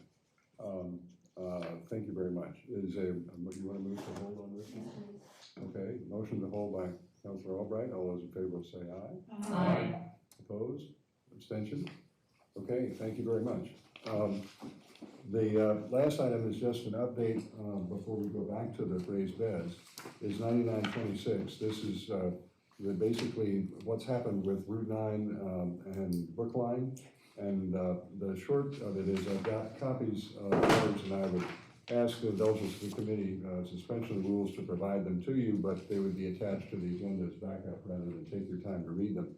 But the net of it is that the mayor has written expressing his concern to the town about the traffic particulars of the rezoning, because there's not a rezoning traffic plan per se, but the town of Brookline was presented, as you heard earlier in the term, with the idea of some sort of special rotary cut at Route 9, which would bar traffic north-south on Hammond Street. You'd have to make a right turn, go down to the FedEx building, turn around, and then go back to go north, and the same would go to Dunster Road and flip around. There's no cut there at the moment. At the request of the mayor, the town of Brookline has agreed to have a point of kind of a working group on the traffic issues, with Newton being represented as part of that conversation. Along with, this is a state highway, so everything that has to be done by the Mass Department of Transportation. So that correspondence basically is his concerns about the particular traffic issues that are incident to the rezoning, a response from the town administrator after it passed saying that they're agreeable to have a conversation, and then the mayor responding saying, I want to set it up and let's go. So rather than take your time, it's part of the documents that we'll have available for everybody so that you'll know what is up, and I'll keep you up to date as we find out more. Any questions on that? The rezoning passed in Brookline overwhelmingly without any changes, so I just wanted to make sure everybody was aware of that, because it's a big, WS Development actually wrote a letter, they're the developers of the street, opposing the whole rezoning because of their concerns about the lack of sufficient parking and the impact on their property from what was going to happen across the street, but that didn't sway enough votes. Okay, motion to hold on that? I'll move that myself. All right, all those in favor say aye. Aye. Opposed? Abstentions? All right. All right, and thank you very much. I hope that we can now go back, if you all are agreeable, to the question of the raised beds. And we are joined, I think, by Commissioner, is the Commissioner still online? We have Councilor Block is joining us online still. Let's see who else is. There's the Commissioner, thank you. And who else I can't do? Councilor Irish is here. Thank you. So, Andrew Lee is here. Andrew Lee from the Law Department, good. All right, so, and the planning board is still, So I think there was some confusion with the room switching, so I think the planning board did take a motion to hold. I think some of them are still online with us. I don't have it pulled up, but I think I saw Peter Doringer, he's still on. Maybe if planning board members could raise their hands, we can identify you. She's not on the board. Peter, I think, is at the second. Peter's at the very bottom. Yeah, she's on the, she's on Parks and Rec. Correct. Yeah, no, so I'm not seeing any other members. He's the only one.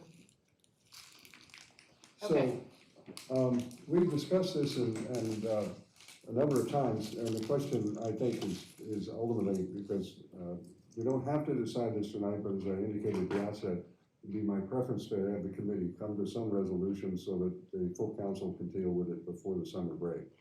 I just want to mention, as a matter of planning for the summer, we're looking at maybe the possibility of one meeting in July and one meeting in August. Specifically at I think the 20th of July, which is a Monday, and then the 16th of August.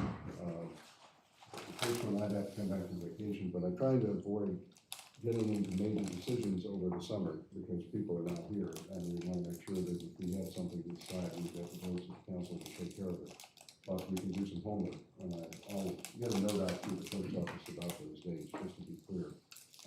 But they would be the Mondays after the council meetings, yeah. So I'm seeing that we are again meeting on the 22nd of June. Yes, Okay. yeah, So we've we got have that that. meeting, but that, if we held this item or any action item until the 22nd, it wouldn't come up until the Oh. July meeting, Oh. which is the second in July and August, for new people, July and council only meets once. And it's the second Monday in the month, so we would meet on the third Monday of the month of July and August, after that meeting. That gives us enough space to do some work and homework on the kind of questions that we've got on the agenda. We've got a lot of things in the background we haven't reached yet that we'd like to get started on. Are you sure the month is on the second Monday? Because there was something strange about that. When I asked Lisa what the date was, and it was not the second Monday. I checked with the clerk, that's mine. The second, We're having the second Monday of July. I have the 13th down. The second Monday of July is the council meeting, the 13th. The road Right, committee so would then- meet the 20th. Correct. And then the second Monday of August is you got a calendar there? So we could vote it out on the 13th of July. Yeah, I mean, if we had to hold it to the 22nd, we could do it the 13th. Okay. Yeah, I'm just pointing out. But the council meets on August 11th, and then our meeting would be on the 18th. You said the 16th, but it's the 18th. 18th, sorry, not 16th. so is the second meeting, we're having a meeting on the 13th of July? not our meeting, the council. the council. Yeah. Oh, that's good news for me. And then when is that meeting? It would be the week after, the 20th. The 20th. Not I'm the just thinking, 22nd, yeah. Monday. Yeah, Monday. I'm trying to make it Monday because we consistently use Mondays. Okay? Sorry about the excursion on that, but I want to just get that timing clear. So let me just say one thing in background. We have to decide as a committee what you want to do about the raised bed item. I do want to mention that there's a certain tension here between the rights of the property owner, which we all understand and being asked about, what people would like to do with what they want. The challenge with setbacks, as we've all known, is that it's something that is part of the community benefit. In other words, the ability to have your neighbor's property set back is a benefit to the person who lives in the house next door, just like your ability to have, their ability to look at your setback. So it's a situation where it's one of these mutually shared restrictions that produces community benefit over time. And the question is, do we want to change the rules in order to enable this sort of thing to occur within the setback, and if so, in what degree? And we have the commissioner here for advice as we get into the details. But we have various items that are various versions that were prepared by the planning department. And Councilor Albright, since you're the lead doctor on this, do you have a preference for how we want to proceed? And we still need to have be mindful of the 16 vote decision on this because it's not a housing related item. That's right. So I think we have to see how the discussion goes. I mean, I think it would be great to get it done tonight, but if it's not ready, people aren't ready to vote, of course we shouldn't. Okay, well, I did, in the interest of trying to make sure we had a full council whenever we take it up, I want to make sure, because some people might be gone in July and August and that stuff. But if we can get there, so let's just see where we are. Let me just ask if members of the committee would like to indicate where they are on the item currently, just so we get a sense of the committee. So you want to start with the vice chair?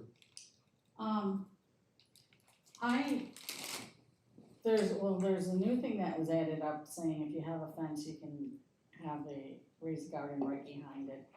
I was generally pretty open until I saw the other, where it was a retaining wall, but if you think a little bit outside of it, if it was a little smaller, it's a raised bed in the setback, and it's on a curve, the cars are going fast, it's on a main street, and they just have flowers in it, but it's, 8 feet tall, or 6 feet tall, and from your car, you can't see.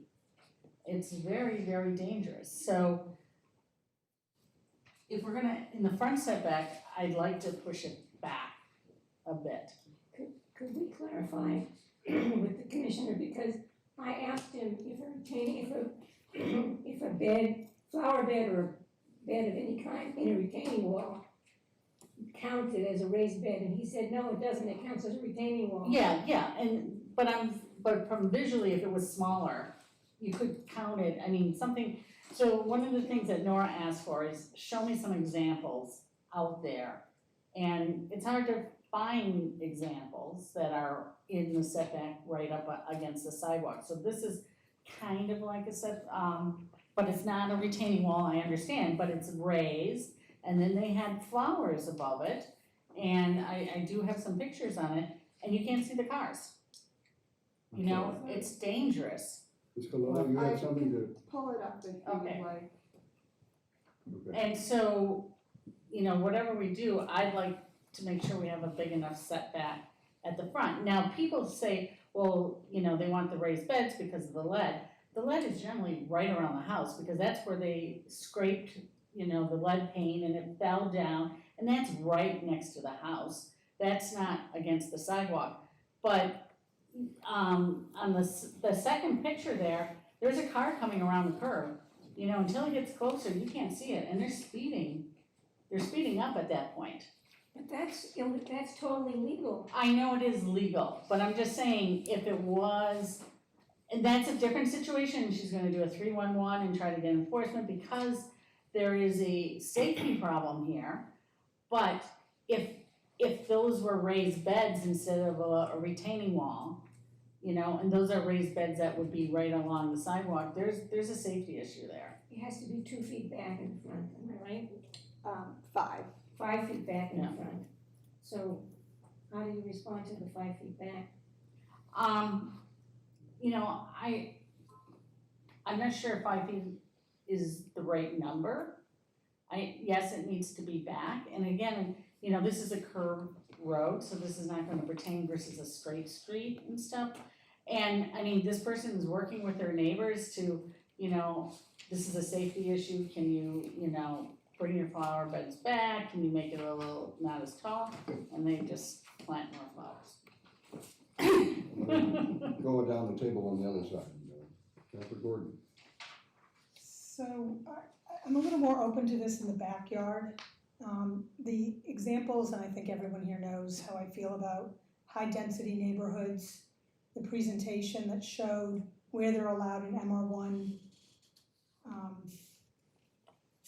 There was nothing that convinced me in MR1 that we should change anything. So in the presentation, when you showed what would be allowed with both option 1 and 2, they both felt really too close to their neighbors, with not enough space in between. So I think it needs some work on the side yards in high-density neighborhoods. So I haven't changed my position on that. Councilor Oliver? I still net out in the place where I've kind of been talking about this whole time. It does seem to me that even the word setback tells you what a setback is for. It's white space. It's designed to be the space between structures on 2 adjacent properties that abut each other. I'm all for raised beds. I'm all for gardening. I'm all for producing your own food. Like all of the speakers tonight, I agree with one exception.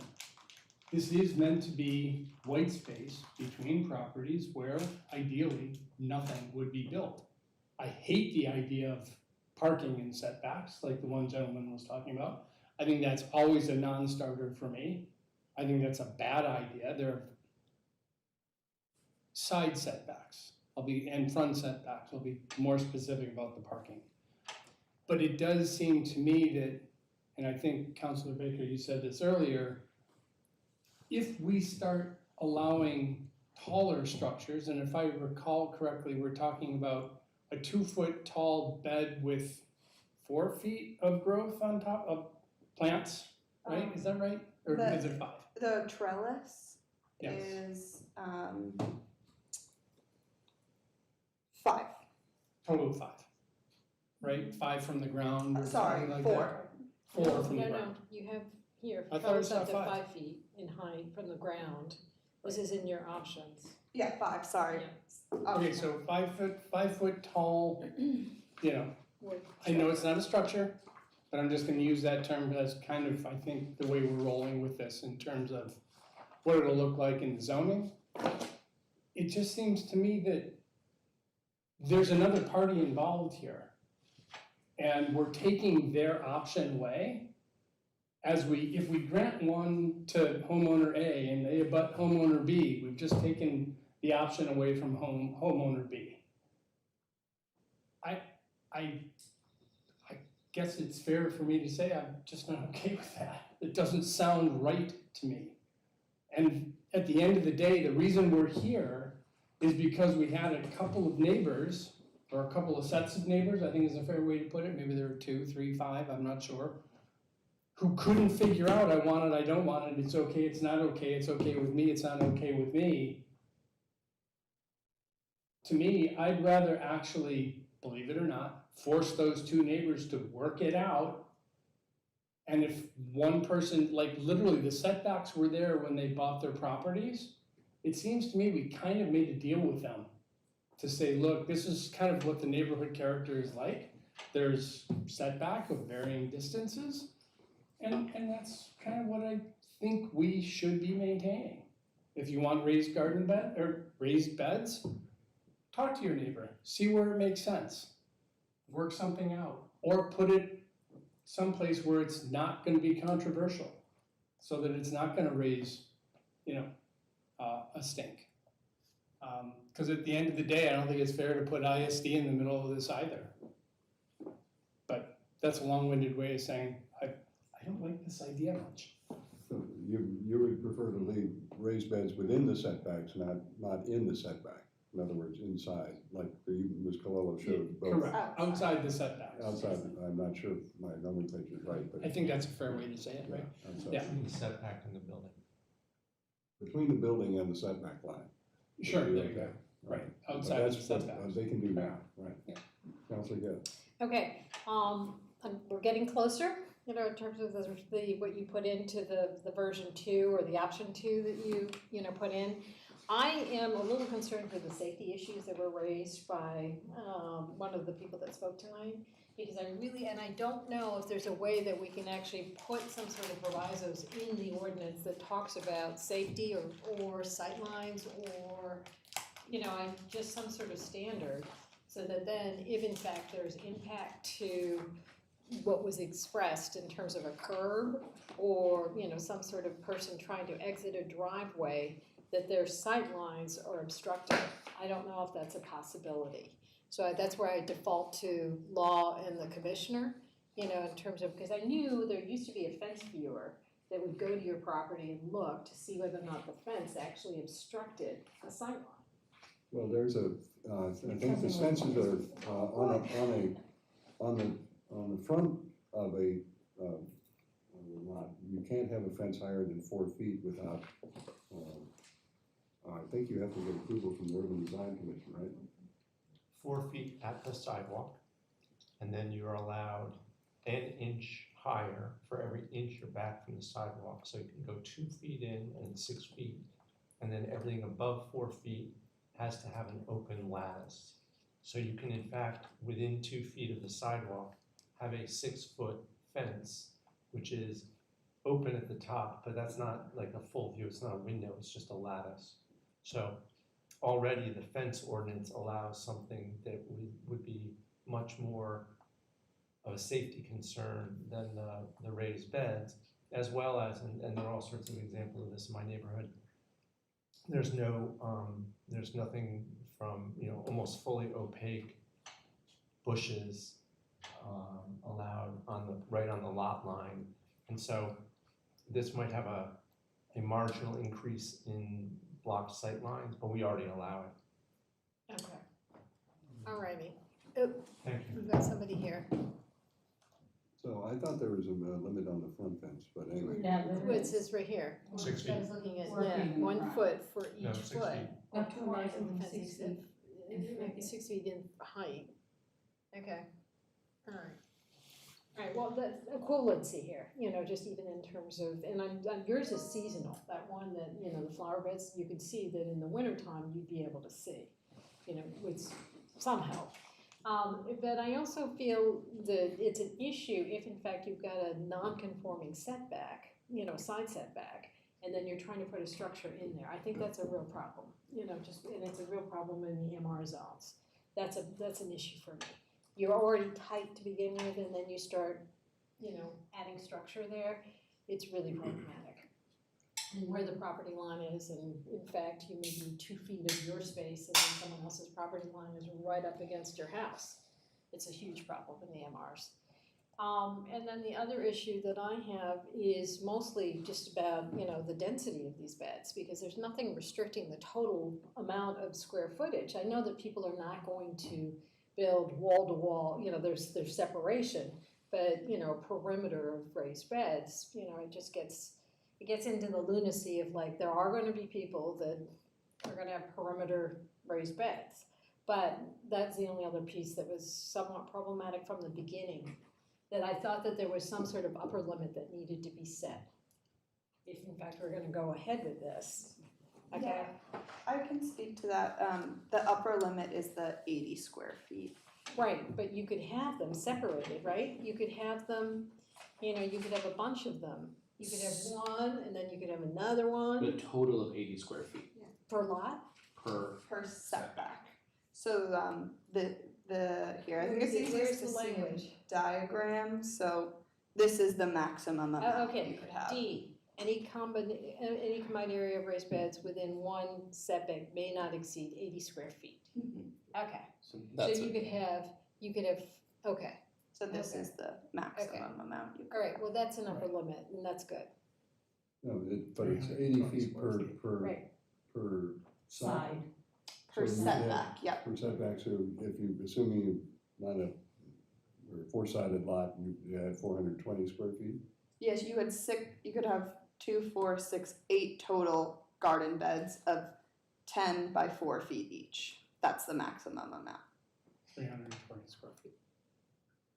Okay. Right? But it would have to That's- be divvied up that way Right. because they can only be up to 10 feet and they could only be as wide as 8 4 beds, feet. Yeah. total of 320 square feet. That's good to know, because I was sort of thinking that you were gonna have a perimeter of raised beds, and I was like, oh, no.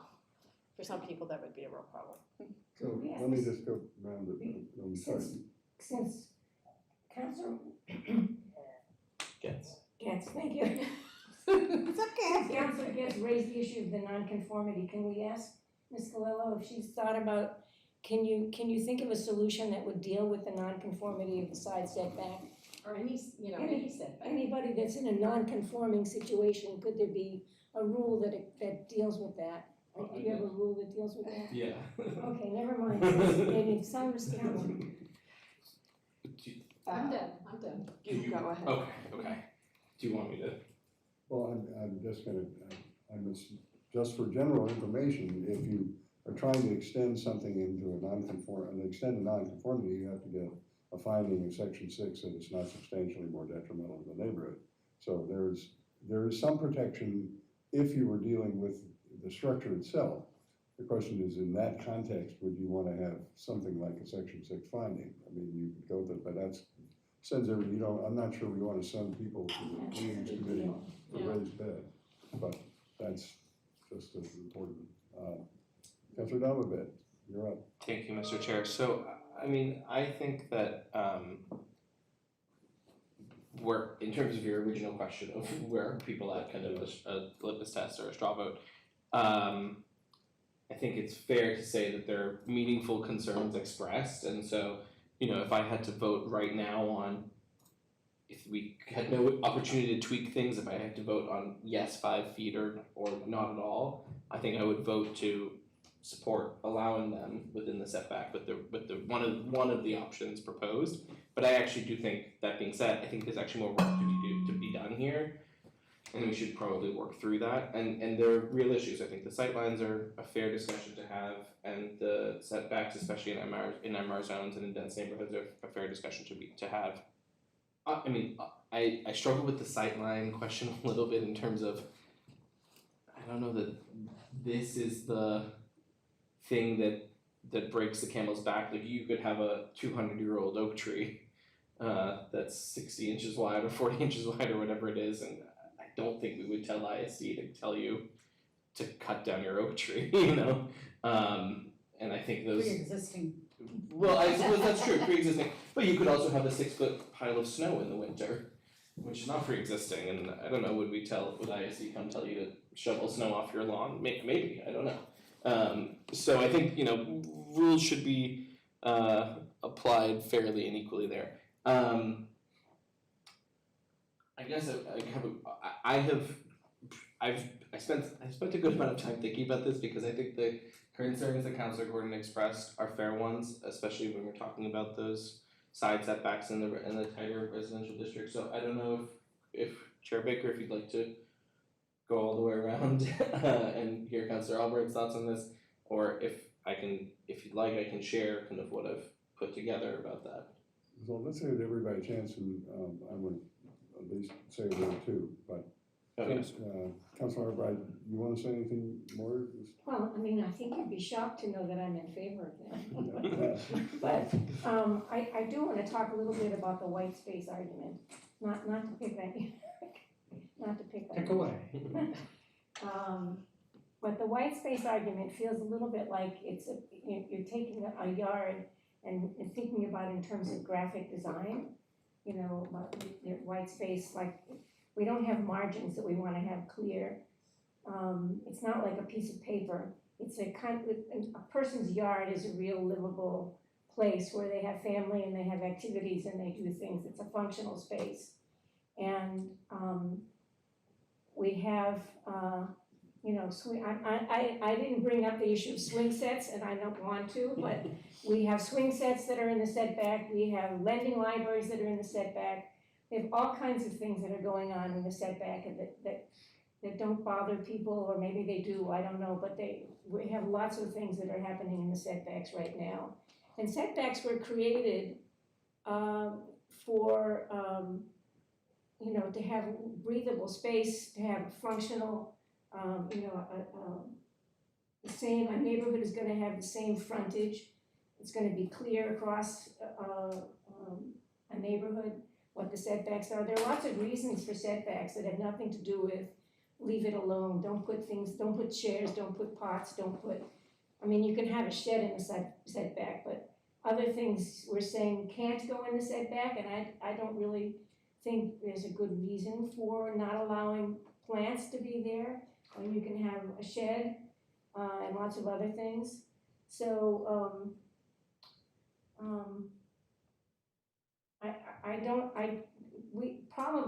I'm guessing at least 30% of the homes in Newton already have raised beds in the setback, and nobody is. That's a really big number. When you drive around, you can see them in the And front yards and the side yards. I'm just gonna say, show me and I'll eat my hat, but Well, I don't disagree wanna completely. point things out.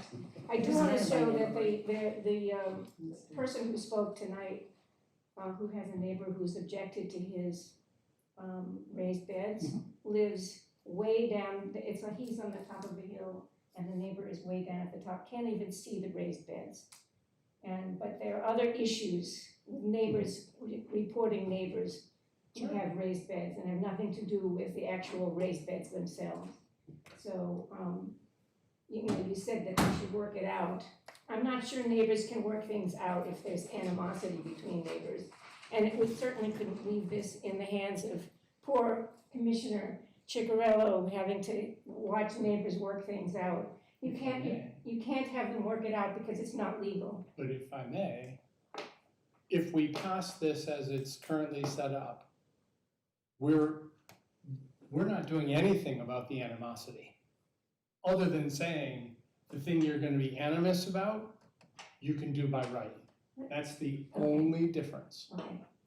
So I appreciate your point. Yes. But we're not doing anything to solve the challenges of the neighbor A who doesn't like looking at neighbor B's. Yes, reason. well, and Counselor Gordon's issue needs to be dealt with.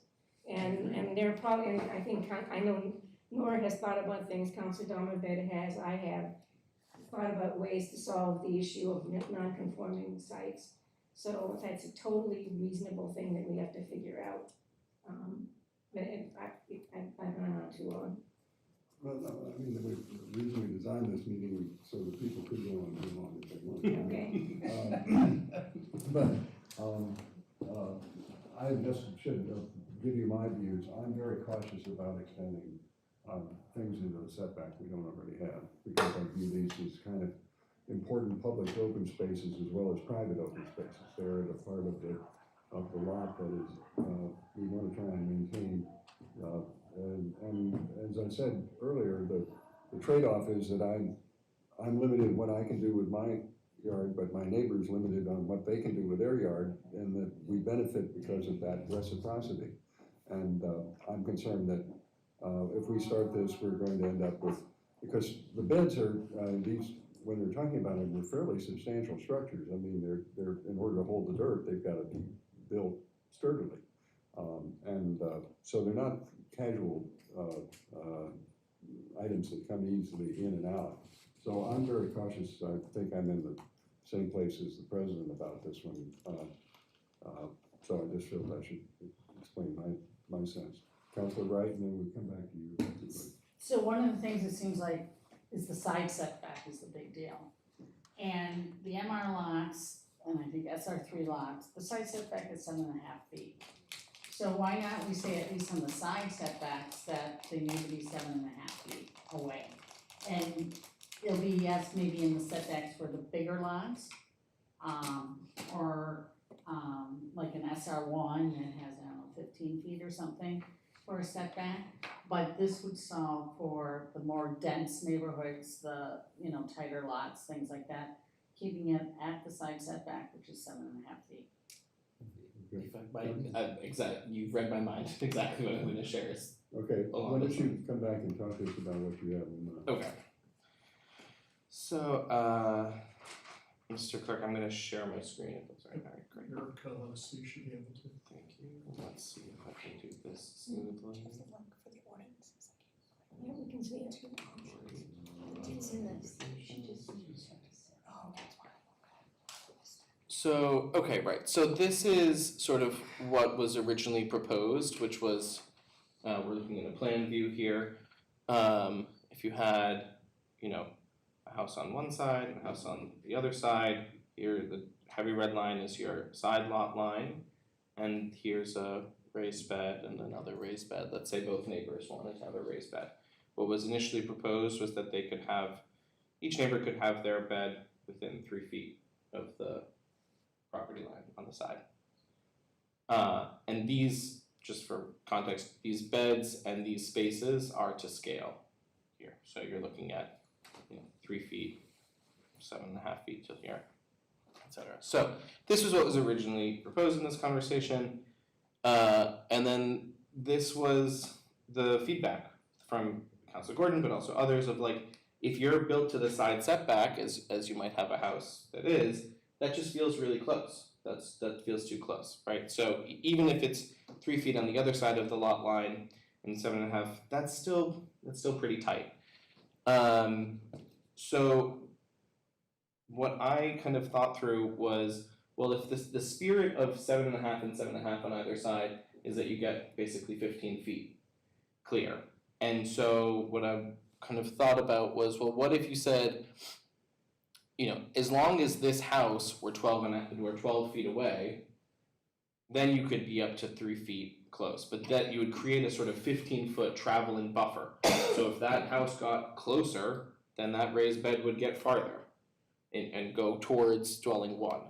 So there's some language here about how you might enable that to happen. But just for kind of to flesh that out, a few scenarios. So let's say you had a single lot or one dwelling were built to the side setback. That means that raised bed on the other side is on the other side of the setback, 15 feet on the other side, 15 feet away from dwelling 2, 7.5 feet outside the setback. If you had a single non-conforming lot, let's say an extreme case, for some reason the house was built all the way to the lot line, okay? That bed is still 7.5 feet on the other side.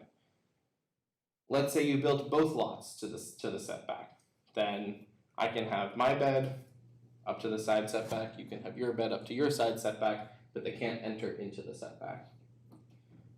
Let's say you build both lots really non-conforming. For this probably is not super common in Newton, but definitely happens where they're both right up to the lot line. Okay, so then your bed on your side, my bed on my side, both 7.5 feet away. The goal of this was it maintains the spirit of that 7.5 foot setback. It creates an allowance for gardening within the setback, and this, I think of it, I'm not speaking for Councillor Kalis, but I think he raised the point of, well, I've got a side setback, or I've got mainly side yards, and houses that are kind of farther away on either side. It may not impact anyone enough if my garden bed is a little bit closer to them. But it also protects against the sense of nuisance or imposition near dwellings, and it preserves the ability to have raised beds within setbacks for lots with primarily side open space, the kind of Councillor Kalis concerned. It really is about this, like the idea of a sort of traveling 15 feet. So as long as the house is more than 12 feet away from its own property line, you could have the bed up to 3 feet to the property line. But if that house were 11 feet away, then it would be 4 feet, for 10 feet, 5 feet, for so on and so forth. So this is kind of, this was my best attempt at a side setback solution, a triple S. Thank you. Just a point of clarification, and we appreciate it. If your house is 15 feet from the lot line, you've got plenty of room to put a raised bed without going into the setback, right? If it's 10 feet is a setback? 7.5 feet. 7.5? Yeah. So, are you accomplishing anything new by that? I'm just. No, if your house were 15 feet from your property line, then, you know, you can put your raised bed between your house and the property line. Or between your house and the 3 foot You can do setback. it legally where it's legal now, right? Right, it's legal now, to the Yeah. 7.5 foot line. What I'm trying to understand is the impact in the setback itself, right? Councilor, your thoughts? If I'm understanding your question correctly, it's what benefit does this serve if your house is already that far? And I think the key point there is that it's measuring from the next house, so it's protecting the neighbor, not your house. Right. Cyrus, can you put up the language again? I needed to do that. Please, we had the language. Councilor Wright? We could ask the commissioner, but I don't think you can go on the other people's property and measure that. And this will be a lot harder to enforce, instead of saying, if you're an MR lot or whatever, or all the lots, it's 7.5 feet from the side setback. You know, or you could say from the side setback where houses are opposite of there, you know, versus farther in the backyard where you don't have another house or structure back there, maybe then it could be 5 feet. But where there's the house there, and again, my house, my garage is, I think, a foot, 18 inches off the side, my lot line. So there are, you know, those out there. But this rolling thing, and I think that it makes it, I think, more difficult to enforce and actually do versus saying 7.5 feet. So, Councilor Roach, you want to add something? No. No. Well, I have one question, which is, how are we distinguishing in all of these different conversations between vegetation and raised beds? When vegetation is allowed, Right. Similarly, there's no limit on vegetation. So next door to me is arborvitae, you can't see through, you can't, it's just, and they get to do it. It's much taller, much denser, right up against the lot line. Now, I don't really have a dog in this fight, but if we're gonna be consistent about this, then we should think about the fact that the white space can also be filled with green stuff. There may be green space, but never mind. It's my understanding that we're not just talking about green stuff, right? Because we're also talking about built structures, like, my understanding is we're still talking about a permanent structure in a setback with green stuff in it. No, not really permanent. Well, it's. Yeah, it'd be something like this big. This would be kind of a raised I mean, setback. That's too high. Three and a half, Theoretically. But we're in the ballpark over here. Roughly, that's kind of what it would be. Maybe it's a little 4 shorter. by 2 And the -ish, bushes aren't necessarily 4 feet wide either, which this could be that wide too. You know, the argument about what we do permit and what we don't, I think is, we can get in a real, you know, endless loop on that. And my concern is just, do we want to exempt this kind of structure in this situation? And I haven't found yet a situation that I'm comfortable with, but that's just me. And Yeah. and also, if I may, like, I wouldn't mind if he's so inclined, I'm not sure if this idea is more helpful than where we currently are. I don't know if Commissioner Ciccarello wanted to comment on that, or I see he took his hand down. Oh, but- yeah, here he goes. There he is. I applaud the ingenuity, I just, you know. No, but we've got, everybody's. So, may I speak? Yes, please. Whenever we're measuring things on the property, like we're talking about the side lot line, 3 feet off the side lot line, I can tell you for a fact that my inspectors do not know where the side lot line is. We can guess, where the side lot line is, or any lot line. Even if I had a survey of the property in my hand, I couldn't tell you where 3 feet off the property line is, to be exact. Okay? We rely on land surveyors to give us that information. Nor do I believe we should have a land surveyor plot out where a raised bed should go. We do the same, we use an educated guess where 3 feet is.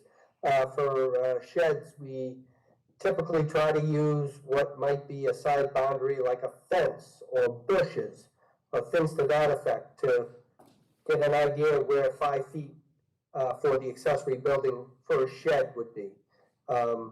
Anything larger than a shed, typically we would have a surveyor mark out or plot out where it is on the property. So it's always difficult, and what happens if the neighbor disagrees where the 3 foot mark is?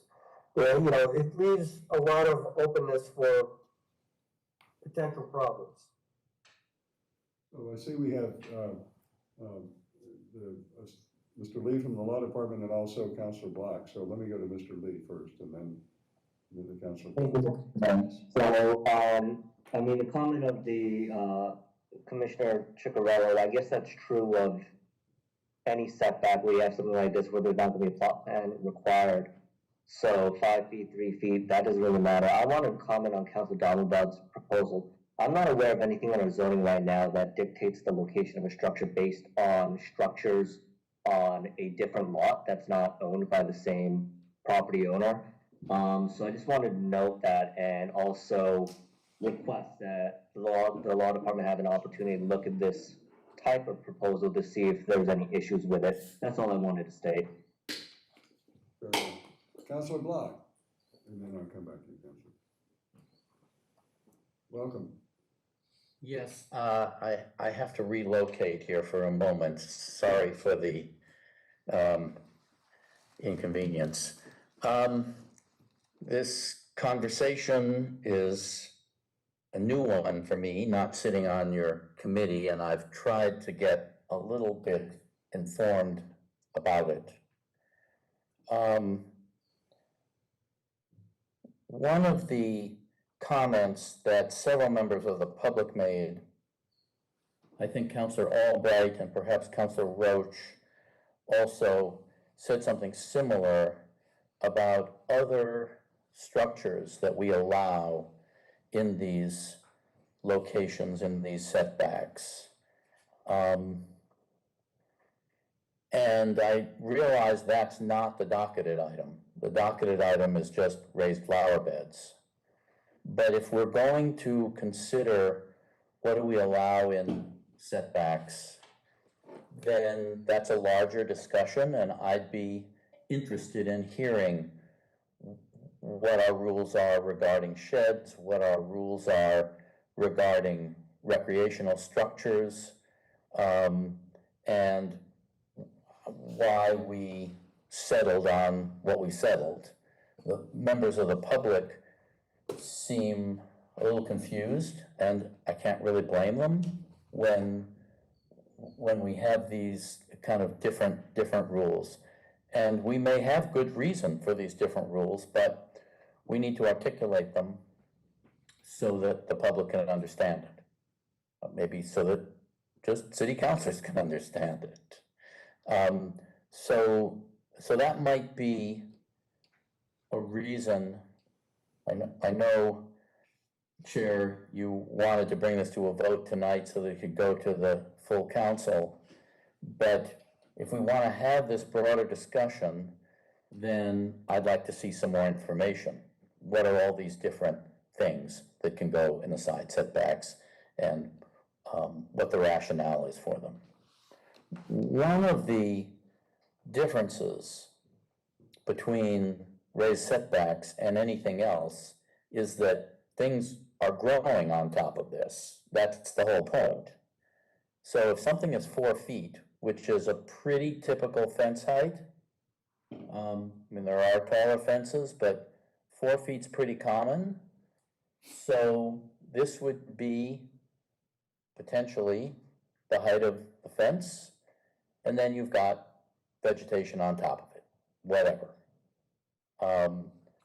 I realize there's no zoning rules on the height of vegetation that's allowed. But again, I think that's one of the things that makes raised flower beds different from some of these other structures. But again, maybe that's just part of the conversation that we need to have. One of the questions that I wondered about is why the 4 feet? Where did the 4 feet come from? And what little research I've been able to do on raised flower beds, that's pretty tall for a raised flower bed. It's not that they don't exist, but 12 inches, 18 inches is much more common height for a flower bed.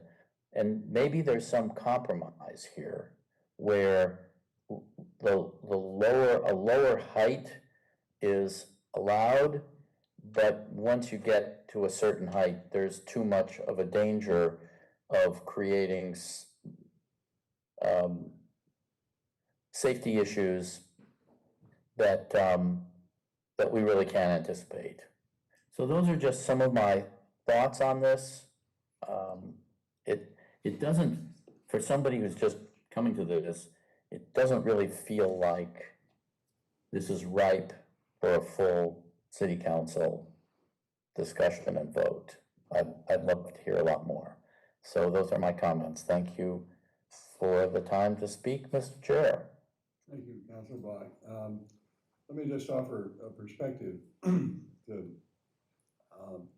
I would hope, given the different things that we have before the committee, that we not necessarily, while I understand the desire to know why we have other rules, to go down the path of trying to articulate what the other rules are and the rationales behind them, because that will be a long conversation.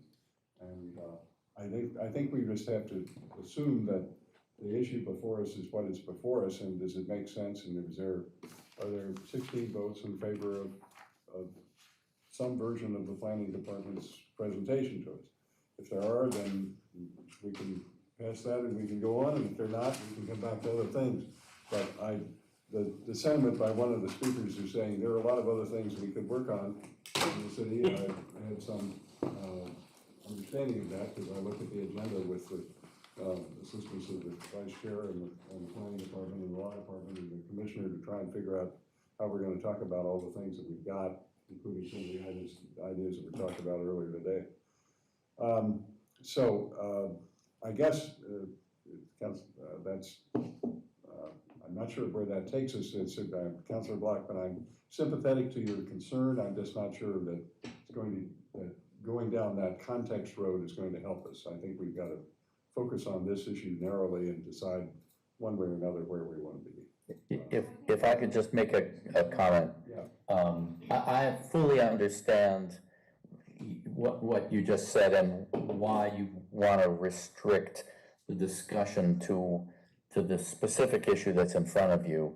I just raised this because the public is kind of asking this. And someone had mentioned that we should have some informational pamphlets, such as we have for recycling rules, that we should have for gardening. And maybe in that context, we can address this. But I get this all the time. The public's attention is way different from all of ours, and it comes and goes. But right now, it's focused on this, and I'm just I don't want the public to think that we just make up rules for whatever whimsical reason we have, and that we never look at them again. But I get your point. I appreciate that. Let me go back to Councilor Wright and Councilor Albright.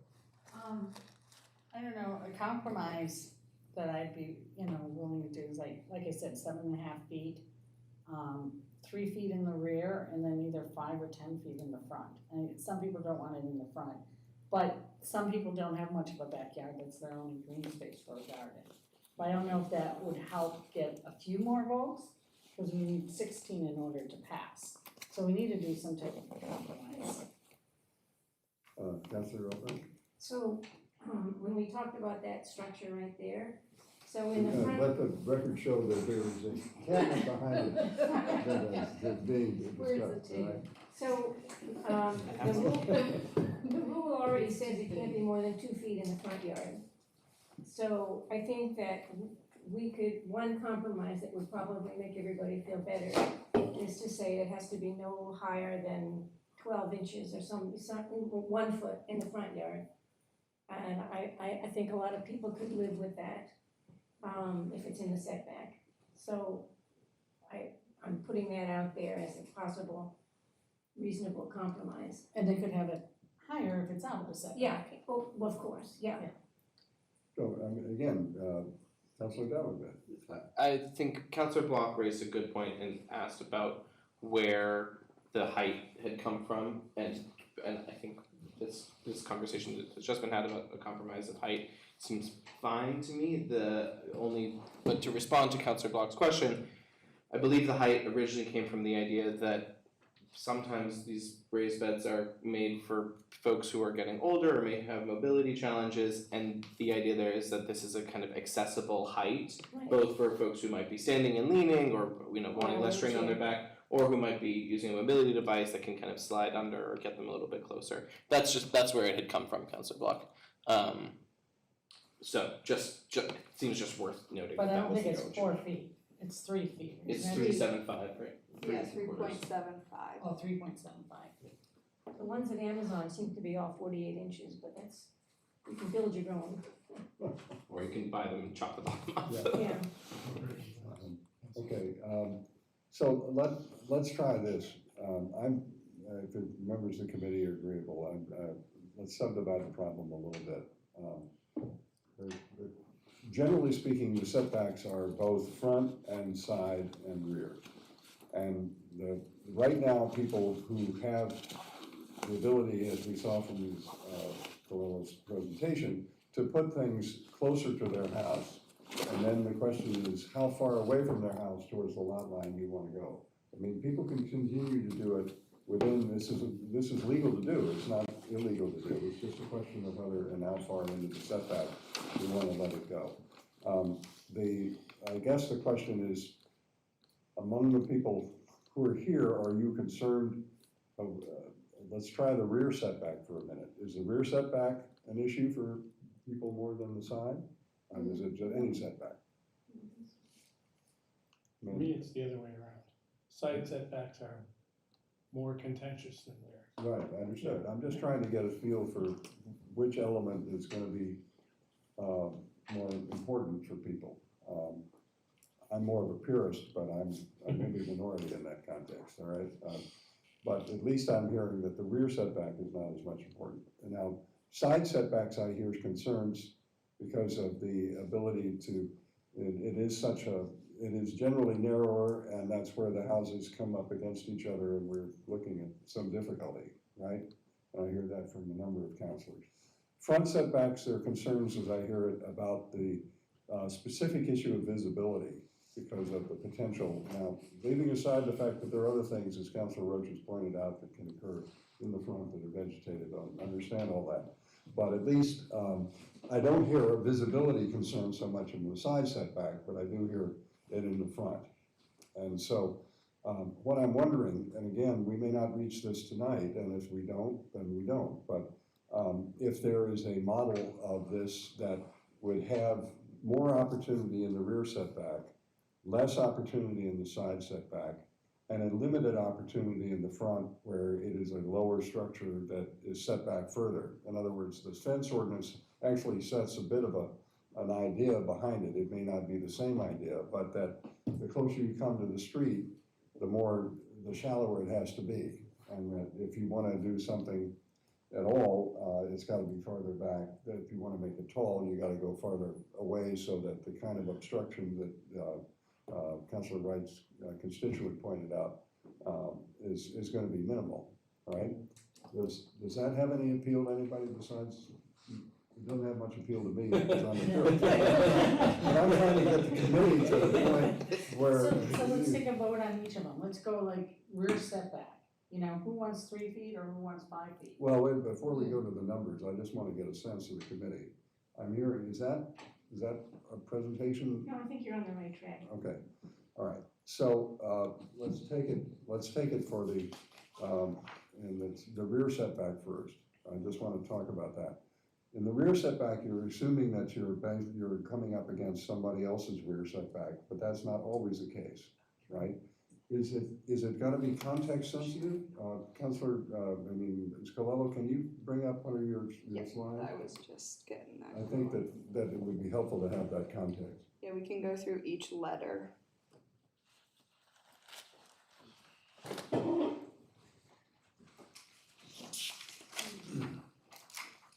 You all can see why I'm trying to get the other parts of the agenda done first, because this is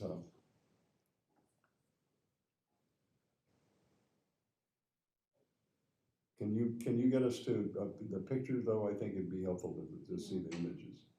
So this is There you go. current allowance. Yeah, can you zoom in a little bit on that to sort of make the Yeah, is slide it bigger? possible to make the screen larger and the faces smaller? I can zoom in like this as well. I think if you click view, up at the top right. Yeah, put the faces on the right Yeah, and then if you, put them. side. Yeah, perfect. Okay, that makes it a little, thank you. So this is legal now, and this is in the back, the rear yard. So the question is, while it's less a potential problem to the neighbor to go somewhat closer to them, because their rear yard, most houses have more rear yard than front yard. I mean, and that's the general rule of thumb. But there is more room by definition to do something here. Do we want to extend the opportunity to the rear? I mean, how do members feel about that? That's an example where it's fully extended, right? This is up to 3 feet. Up to 3 feet. And this is 5 feet.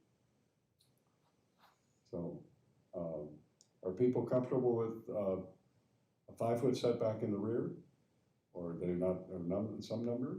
I'm just trying to get a sense of where people are. Let's just talk about I'm rear. okay with option 2. Option 2, the 5 feet? Yeah. Yeah, but then I go to non-conforming, like if your rear setback is, like, let's look at the, it's supposed to be 25 feet, in the MRs, it's 30, 25, that's quite a bit. But if you're 10 feet, and then you're 5 feet back, you're really up against the house, but, I'm mostly concerned about, the rear is probably the least problematic of all our options.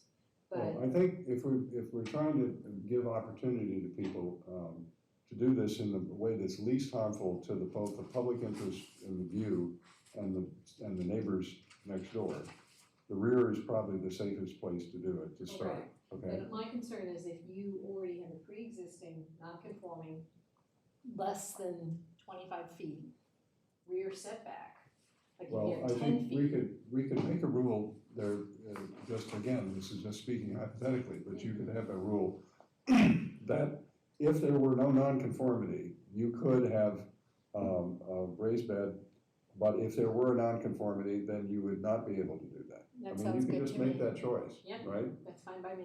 Okay, so Are you let's, talking about the rear or the sides? We're just talking about rear. Any. we're just rear. We're talking about Well, rear. right now we're in rear. We're just but- We're talking about side yet. Okay. Not side yet. No, Okay. we haven't hit the side yet. Yeah, but- that's but fine. I'm just talking about that if the rear lot line is non-conforming in the structure, then you Don't get to play. you can't do it, all right? So we're talking about, In the setback. In the You can do setback. it in your yard. yeah, you can, because you're by definition into the setback, Yeah. right? You're already there. So we're, now they may be the people that need it the most because they don't have the extra room. So I just want to It would have to reintroduce be, the myself. rear setback is non-conforming. Yes. Because some people have side setbacks and front setbacks. Right, but I'm just taking one Only the side at a rear. time. Okay, so Okay, because I think the principle that Councilor Getz has articulated is that part of the neighbors can, not neighbors, but the the interest of the abutter is more adversely affected if the structure that is doing this activity is non-conforming in their direction.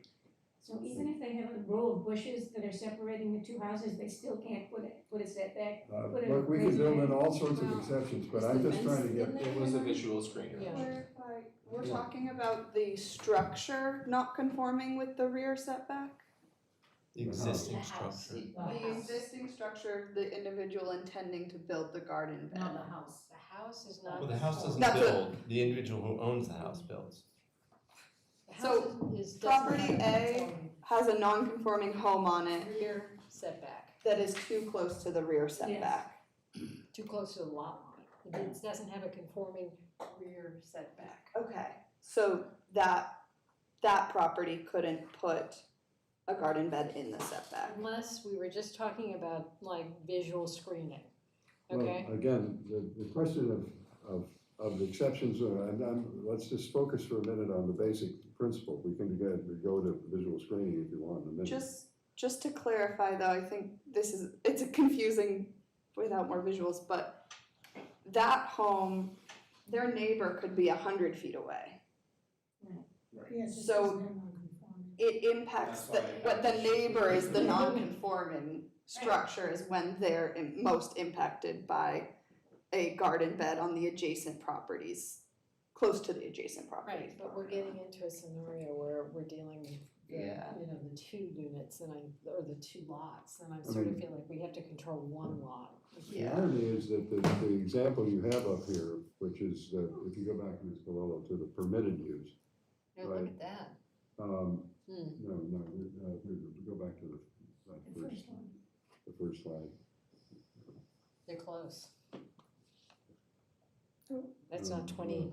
Keep going. There, in that scenario, you could put the raised beds lawfully without any change in ordinance, right? Because their rear yard is deep enough. So the question is, do we want to allow it to go deeper? And then the irony is that in a situation that particular house is conforming, more than conforming, and they got plenty of room, so they don't really need this. It's the non-conforming structure that oddly enough, they want it in the setback. And, but again, it's a question of, we talked a minute earlier about the ability to measure to the other property. That was your idea, which I thought was ingenious, but it's difficult for administrative reasons to do that. So I guess what I'm trying to get to is, if we can't get the rear setback solved, I think we're gonna have trouble with all the others. So I'd like to spend a little time just with the committee, just to see if we can get to something that works. Counselor Wright. What planning did bring out, the non-conforming, and what Councilor or Chair Baker has brought up, is the people who are non-conforming, they're the ones that need it the most. Otherwise, the non-conforming is the other house, that's the issue, how close they are in that. And generally, we don't see that as often as, side setbacks or things like that. And putting it, and maybe it's a height limit, in the back. Oh, okay, the only, we're going Yeah. back and forth right now, but it says the screening piece, all raised beds screened by fences of at least 4 feet in height would be within 1 foot of the setback. Well, that's. So- Well, we haven't even discussed that. Yeah, I we haven't know, gotten I'm there just yet. sort of But the suggesting commissioner, that the there's a commissioner difference. has some illumination for it. Okay. Commissioner, Uh-oh. Can't hear you. We use the. Can five- you start again, the start five again. foot We- distance. you can't hear you. You can't Get a hear little you. closer to the, I'm sorry, can you hear me now? yeah, better. Is that better? All right. May I suggest that we use the 5 foot distance from the property line to match what we use for accessory buildings. In that, in the area where the house is on the side, in the side lot, on the side property line, that no raised garden beds be in the distance where that house takes up that space in the side setback. Do you know what I'm saying? No, I mean, we're talking, Commissioner, we're talking. Wherever that side setback is on the house is 25 feet back, the house is 25 feet wide. that distance where that house is that sits up against that setback, that no raised beds can go in that location, but they can behind the house in the side setback within 5 feet. And possibly in the front. So you're not squeezing up against your neighbor's house or your own house to try and so they wouldn't be allowed in that area where the house sits. Whatever the width of that house is. So you're Commissioner, you're sort of saying that there's for want of a better way to describe this, kind of that the area to the sides of the house would not be available for this sort of thing because of the importance of the side setback, but that you might allow it to occur in the rear setback or the side setback, as long as it wasn't in the plane of the house. Well said. So it'd be, so you have, but, so the question is it whatever the side setback is for, because SR1 is, I don't know, 20 feet or whatever, so you would say that's what it needs to be, an SR1 against the house, but once it falls away from the house, it would be 5 feet. I'm saying it's not allowed in that area that Nora is putting on the screen right now. Okay. So it's just not in the setback, So, period. No, it's not in the setback, other than By the in house. front of the house or Yeah, behind the house. Oh, yeah. we're just talking right now behind the house. I just want to get that cleared Yeah. out. So he's saying 5 feet behind the house. 5 What you feet. started with. Yeah. 5 feet, 5 feet in the side, Yeah. 5 feet in the rear, 5 feet in the front, but not allowed within the area where the house sits in the side setbacks. Okay. So it'd be here and there. So, Commissioner, can you see the drawing that Ms. Colello has? I can. executed? Well, we've been joined by Councilor Maliki, who has not spoken yet. So, Councilor Maliki, you have an opportunity. Okay, the problem with the commissioner's idea is that the abutters house might happen to be set further back on their lot or more forward on their lot and in a position where allowing the raised bed in the applicant's yard 5 feet from the side setback, if it's not adjacent to the applicant's house, it could still be closer than we'd want to the abutter's house. That's perfectly possible, I think. But I'm trying to get us to a place that, I mean, you can expand if Ms. Colello wants, you've got it red now, it was blue before, you can change the color, I guess, and do all sorts of dances here, but whatever color is the opaque color. I think I'm hearing a sentiment from the committee that the side yards really are very important to people, right? And so if we were going to make this opportunity available, can I take it as a sense of the committee that we start with not allowing it in the side yard? That might pick up some support, you know, just as It's a way of huge, if, you know, like SR1, it's hugely, houses are hugely separated. Yeah. Then it won't be a problem because they don't have to be in the setbacks. That's true.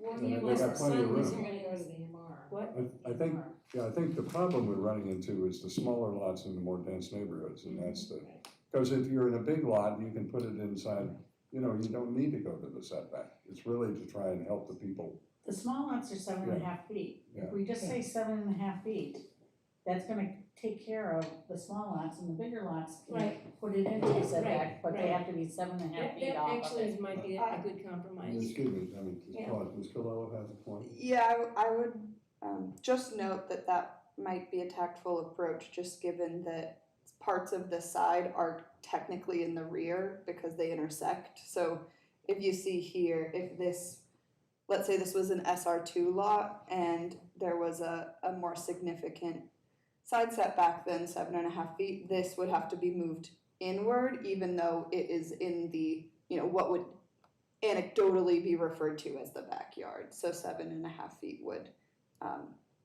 account for that. So you're agreeing that 7.5 feet is a good solution? Yes. Yeah. So let me be clear, is the general sense that if you want to allow them within the setback, and then if the setback is 7.5 feet, you can't do it anyway, right? That's sort of, so it really isn't within the setback, it's not a general principle, you're just saying, as a matter of principle, we don't want them closer to the lot line than 7.5 feet.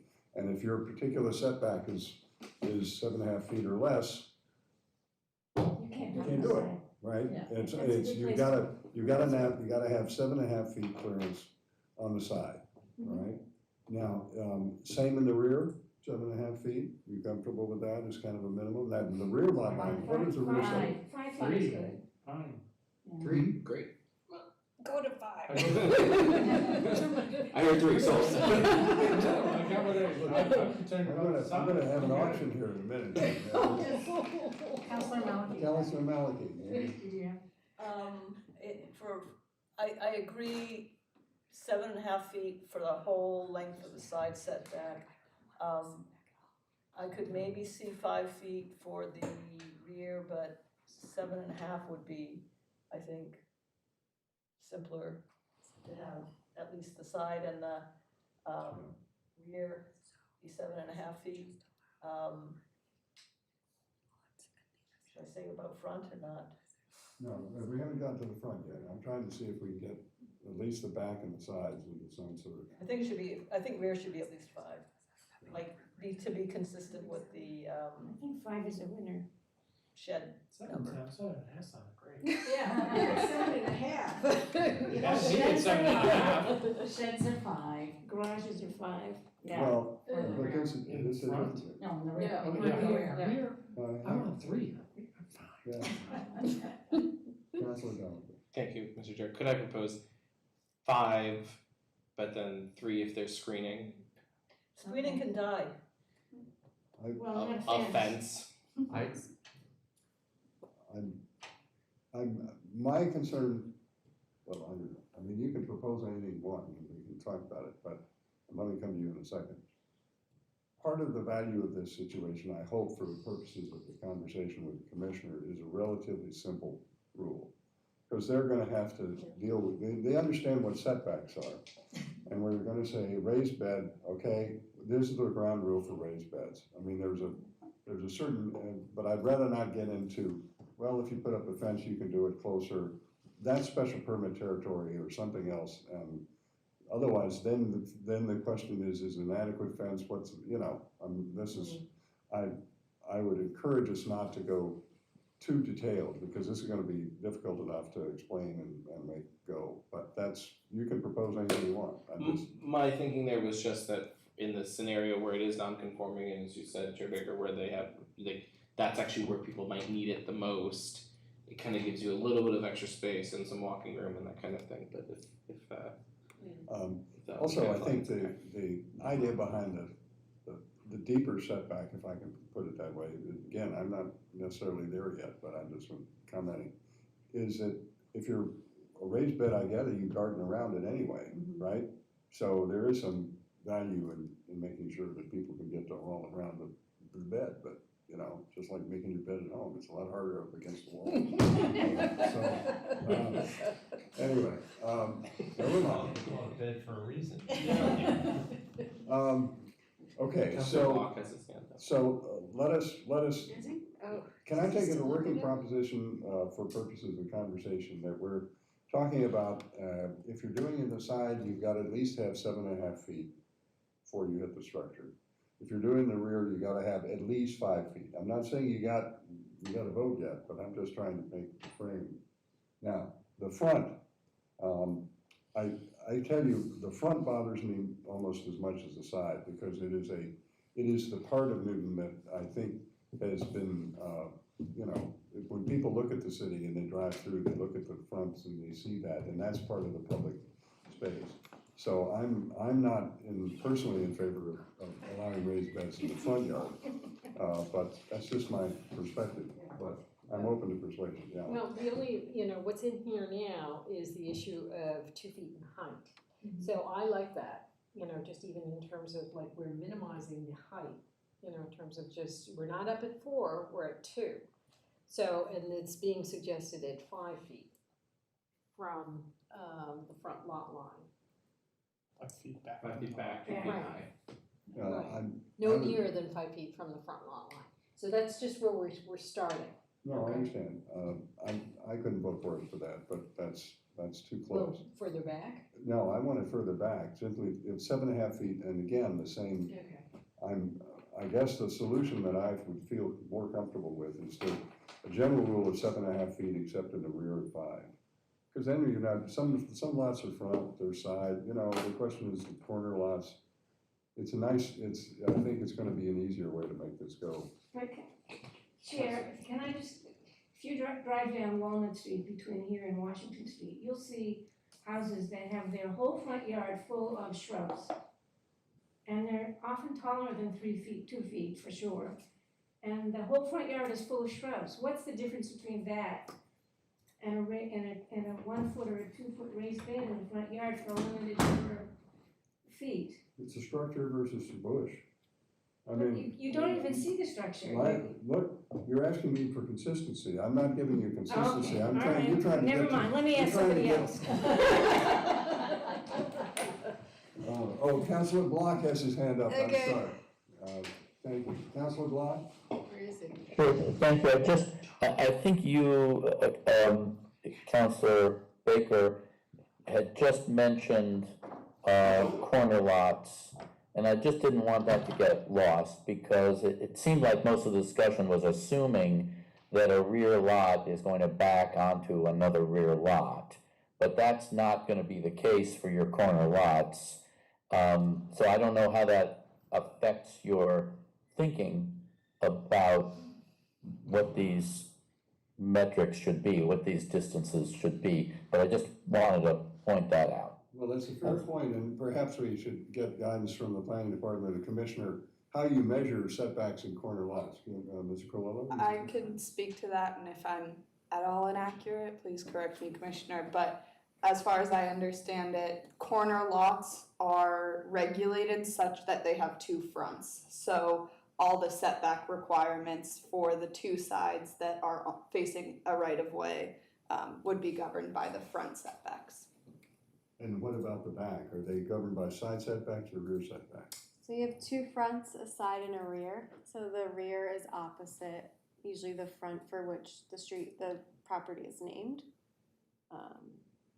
But then I think what Councilor Block is trying to say is that a corner lot's rear lot line could be another property's side lot line.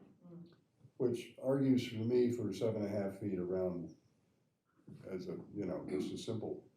Or if you're a corner lot, then your rear setback is 7.5 feet. Because most lots in the city will be against another lot. So this is the rare, 1 out of 8 or 10 or 20 lots that would have this issue. So, I'm. We're not gonna get your vote anyways. No, but, you know. That said to Councilor Baker for 20 years. You don't know what I'm gonna do. Yes, You we know, do. Yes, we do. there's, Commissioner. Yes, so just to clarify, on the corner lot, the rear lot line is determined where the primary front entrance is opposite of. That would be where the rear setback would be, or the rear of the lot would be, opposite the primary entrance of whichever street it's on. Main entrance. So what if, how do people feel about 7.5 feet around just as a uniform? Too much. Too much? I don't know, that's all. I was gonna say, for the sake of simplicity, it's not quite as simple. 7.5 on sides, 5 and 5 for front and back, with the front no higher than 2 feet.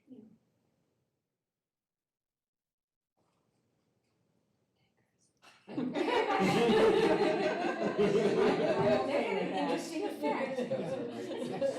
Okay. I raised my hand first. So what are you saying, Councilman Holden? Okay.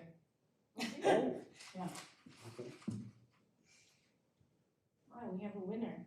And just to be clear, You don't that- like it, but it's a winner. Again, one additional tweak based on something that Councilman Albright said. Wait, yeah. Consolidate your wins. I think it's a matter of 3 inches. That currently we had said the maximum height for the other ones would be 3.75 feet, and I would just see if we could do an even 4 feet, based on what seems to be easily available to actually purchase. You're talking about the rear and The the side. the rear and No, side he's- ones. Height. Height. Yeah, Height. No, The no, height no, of that's the what I'm one on the saying, rear I'm side. Is saying there, for the side can and I the ask, rear. how did we get to 375 versus 4? It was an accessibility thing. No, but there must be a reason why. How did it start as? Yeah, it started as that was kind of the shortest product that seemed like it could be accessible, but it may not be the most common. Yeah, they're mostly 48 inches.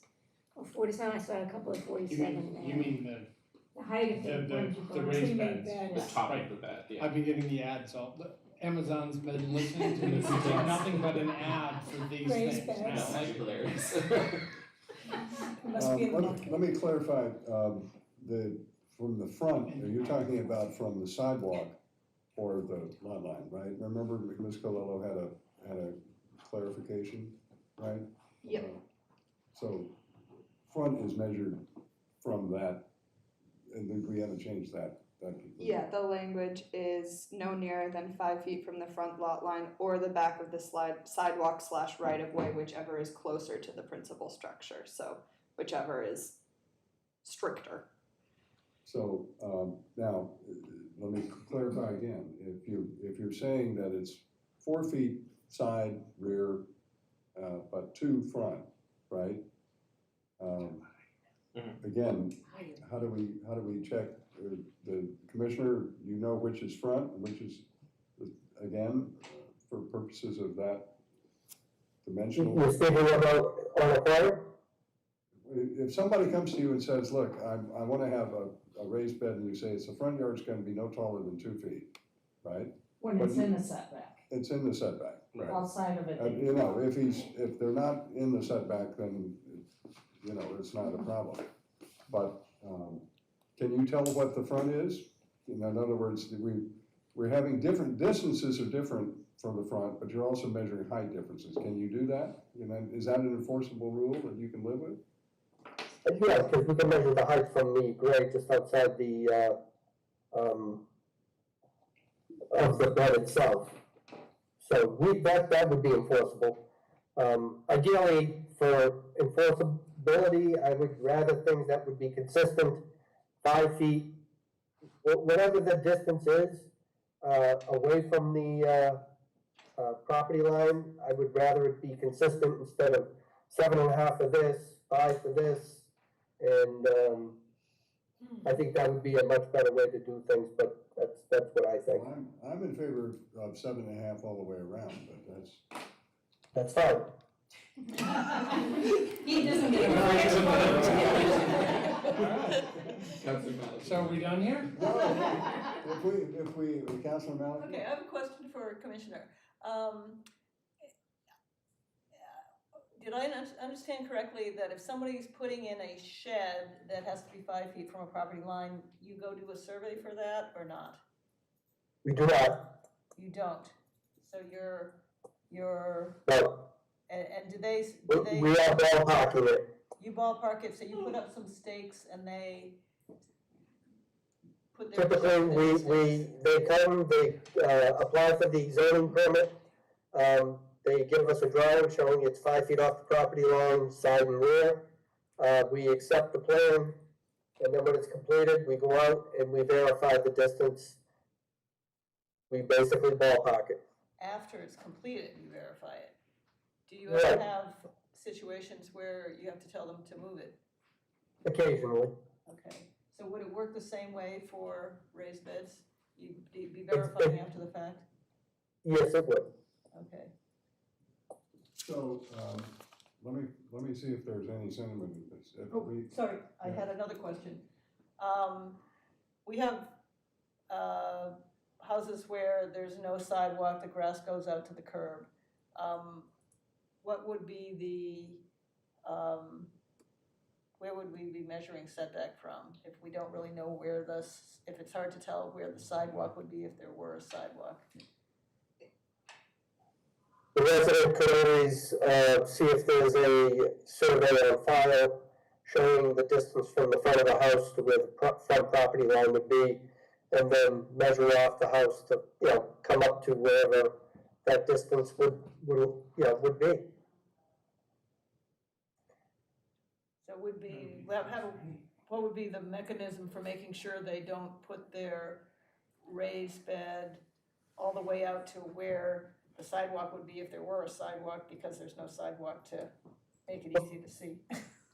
Well, typically, there isn't gonna be any type of zoning permit for these. People are just gonna follow the rules. If we get a complaint, that it is too close to the road or the front setback or rear setback or whatever it is, then we'll do the best we can to come up with, a ruling on it. So, is there, let me just sense to the committee, is there, those of you who are supportive of this don't have to buy this, but is there a sense for a uniform 7.5 foot rule around? The commissioner's all right with it. I may be even willing to vote for it on that basis, but I don't know if anybody else is. If not, I'm not gonna press it. I don't think we should stick with the 7.5 on the sides. And 5 for the others. Yeah. So I hear sentiment in the committee that a uniform principle of 7.5 feet on the side, 5 feet in the rear, and 5 feet in the front, but in the front, a maximum of 2 feet. Is that fair? Yes. Okay. Are you gonna throw all right. logic into this? No. Okay, Councilor Rowe. I just would, and I don't know how we would do this, and I would defer to our attorney. But I do think, well, I can explain that in a minute. He's doing it. There, is this better? Can you take it more seriously? Now I gotta get logic in. And there'd be an exception for accessibility in the front. So the limit of 2 feet unless there's an accessibility issue. Frankly, I'd rather not get into that if we can avoid it. We're only talking about 5 feet, well. No, I'm talking about the height. after- I'm talking about the height. Yeah, but after 5 feet, they can have it higher. It's only In the setback. I'm just, in the setback. I'm just not comfortable limiting to 2 feet when accessibility has been an issue with regard to these raised beds. The point, I had made the point. Okay. So you're a no. I don't telegraph my votes quite the same way Councilor Baker does on issues like this. Is there a way to go through some committee or something to get? Well, I think, folks, we're getting complicated. And again, I want to give the commissioner, because again, the question of accessibility is, I think that if there is a true accessibility interest, I think the Americans with Disabilities Act will trump the local zoning anyway. If somebody has that. So what would they do, go to the commissioner and ask for a waiver? No, they would raise it as an affirmative defense. They would raise it as part of the permitting thing. Oh, I see. I mean, we've seen that in other contexts where I think they're, And if anybody so I'd tries rather not try and build that into the zoning itself. That's fine. And as the commissioner has said, this is not something where they're gonna get a permit in the first instance. And so, So I hear sentiment, if I can frame this as, now, to go to the language. Yeah. Can we look at the language now, Ms. Colella? Can you put that language into some form that we can look at? She's working on it right now. Yeah. she's hammering away. So I have put in blue what I think is still not necessarily something that the committee has reached consensus on. It seems like red is something there is consensus on, so that is what I've got. The fence screening, I would delete that personally, but that's my preference. Oh, and if we're talking about fence screening, I do not think we should be doing anything that encourages more fences. Yeah. Okay. And that would. Yes, So, And you know, I'm astonished to find that I'm in total agreement. Oh, my God. So, hang on. I don't know that personal attack is necessary. Council placement has been here a long time, don't worry. So do you have it at 48 inches instead of 3.75? okay, yes, I put, yeah, I can do 48. 4 feet. 4 feet, I think 4 feet is good. It's up to. Up to 4 feet. Up to a meter and a quarter. Oh. So are we landing on 4 feet? Yeah. That's now red? Yeah. Yeah. You should leave it this way for now, just so we see the new stuff. Okay, so I'll keep it bold. Oops, need a mouse next time. Okay, so now, and then Can you take the question mark out? The side and rear setback, it's only the side setback is 7.5 feet. So you copy it and copy B and. and make it here's a- the rear. Okay, it's 5 feet. Okay, and front 5 or? Front 5 feet Yep. with, Or five 2 feet. Yeah. Yeah, Okay, is this, Okay, I think this is it. Yeah. now you got the definition and the other, the Yeah. definition doesn't change, right? yeah, Can you that's bring the definition this up slide. just so we can see it? Oh, I'm sorry. F, trellises up to 5 feet in height from the ground and attached to a brick. Is that what we want in the front as well? What did you say? Where? we- Sorry, I went through there, but. Which which portion are you talking about? F, item F says trellises up to 5 feet in height from the ground attached to the raised garden bed. That would put us at 7 feet in the front if I No, understand. I wouldn't include that. I don't know how the others do. except for front setback. Or you could even say Sure, trellises up to something 5 feet height in the side and rear. My difficulty with the trellises is you've already got, you know, you're making a tall structure by definition. Correct. And I don't think that's a wise. Well, if you're going to, sometimes you're growing beams or. Yeah, but, those. I mean, remember, we're talking about using the setback and we're putting it, we're in effect creating a fence in some ways by that model, which I'm not eager to do. If somebody wants to grow flowers, I'm okay, but if they're Jack and the Beanstalk, I'm not so sure. So that's sweet top on top of 4 feet, that's 10 feet, you got your 10-foot Hey, look. fence. You couldn't even reach them. Yeah, look, you all have to decide whether you want to include trellis. I think they're inconsistent with what you're trying to do, but that's another. Because that's a whole other thing.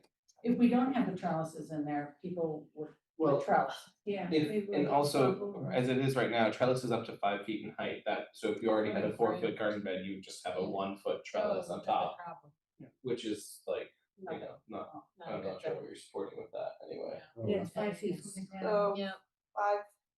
5, would it be better to be from the top of the bed? But then you've got, Now you have a 9-foot now high. you've got a 9-foot, yeah, that's my concern. You've got, you know, the whole premise here is to try and make these low. And then you built in an exception if you're putting a trellis in, which I think makes no sense. And also, I mean, if you're gardening, now it's 7 feet, I'm not reaching the top. Yeah, of that. No. Yeah, is there sentiment for taking out the trellis? You kind of have trellises, unfortunately. And, how do people feel about trellis? Counselor Bowbed, have you got a trellis solution? Well, I've seen some very beautiful ones that include arches over walkways. I know, but Do I? you've designed them, but nobody else is.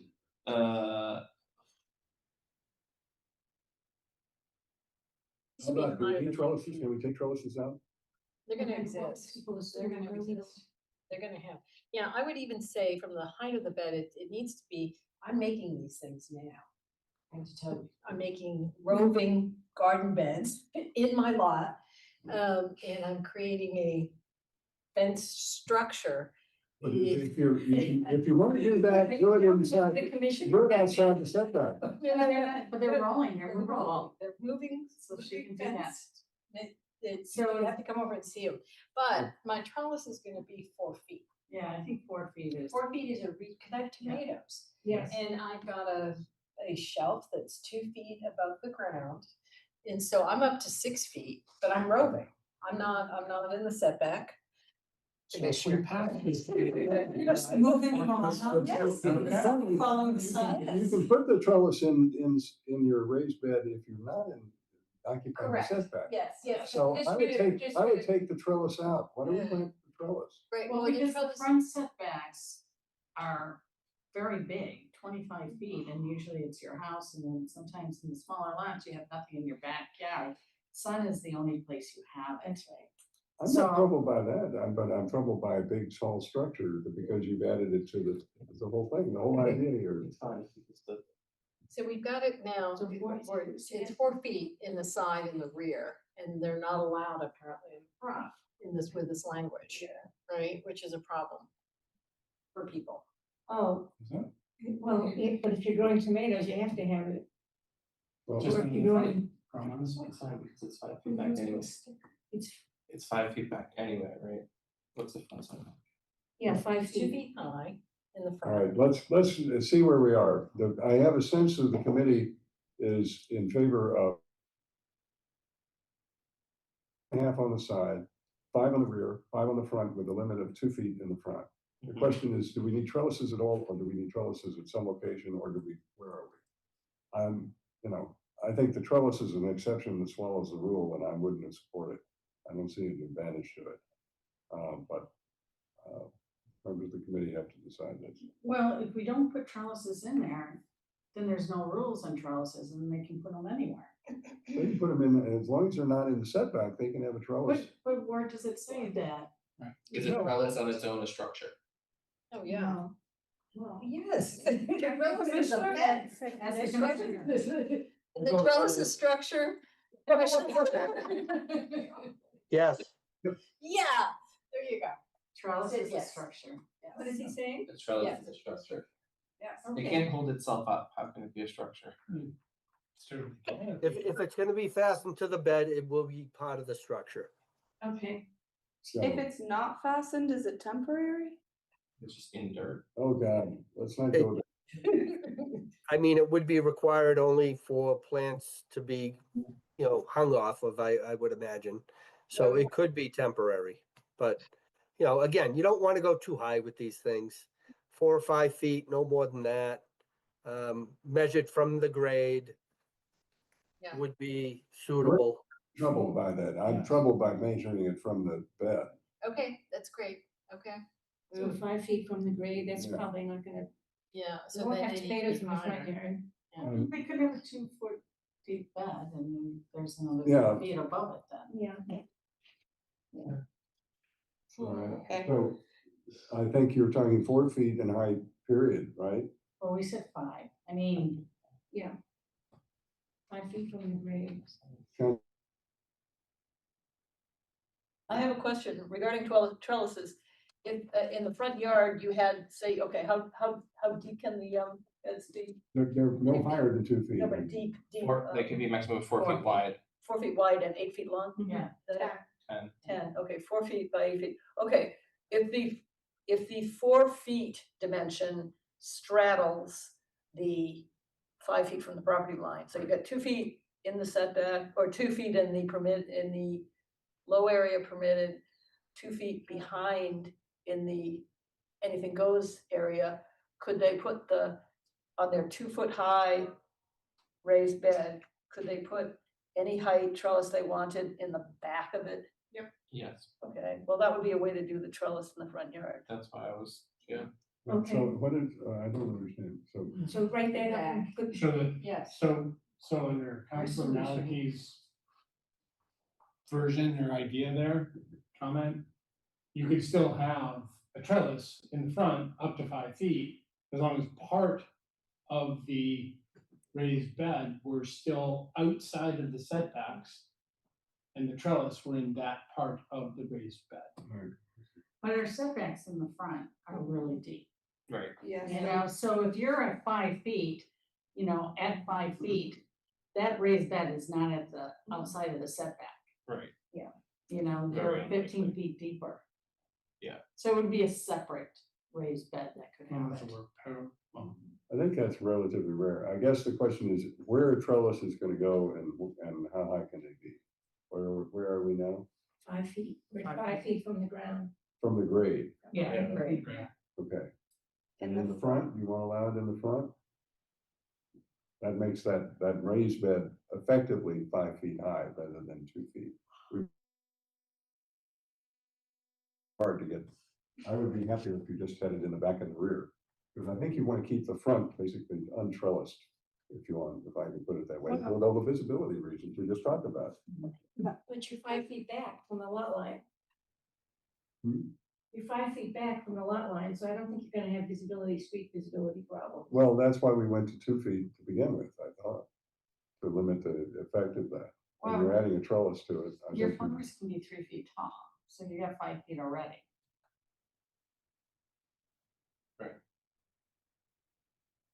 So in the front, you're gonna have, wherever you have a trellis, you're gonna have 5 feet Mhm. in the front, back, okay? But it's measured from the grade.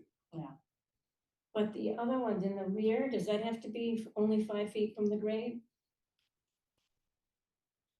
Well, again, you're making kind of a fence out of it. Say yes, you wanna try and keep things consistent.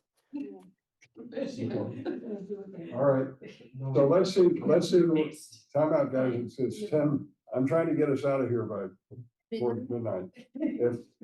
Let's see where we are. Okay, we've got a, no higher than 2 feet in the front, 5 feet in the front line, from the back of the sidewalk or right away. I think, Ms. Colella, let's take the boldface out, if you don't mind, just to see where we are. Right, raised garden beds. Okay. And the side setback up to 4 feet in height, no closer than nearer than 7.5 feet from the property line. Rear setback up to 4 feet in height, no closer than 5 feet from the property line. Length of it no more than 10 feet and width no greater than 4 feet, separated by at least 3 feet. That's the spacing requirement. Total combined with 80 square feet, and trellises up to 5 feet in height, measured from the grade that is attached to a raised garden bed. I'd say trellises are allowed up to 5 feet or something, because they're just that's not a sentence. Okay. or what. It's a clause, so the following are allowed based on the following I got it. requirements. Okay, sorry. Okay. All right, so, Let's ask the commissioner how he thinks. yeah, Commissioner, if you got that, I know that's late, but is that enforceable from your point of view? Is it understandable? Yeah, I guess so. Yes, it is. Around 10 years. Okay, so committee, we have a concept in front of us with actual language, right? And the definitions, again, just put the definitions up so we're all clear on what we're doing. And the 7.5 feet doesn't have you would take out the underline, right? Okay. So raised garden bed, defined term, trellis is defined term, okay? We add those. All right. So let's go back to the first, Councilor Donovan. One clarification on the definition of raised garden bed. Do we want to set a minimum? Like if someone does a flower bed that's just lined with a row of bricks.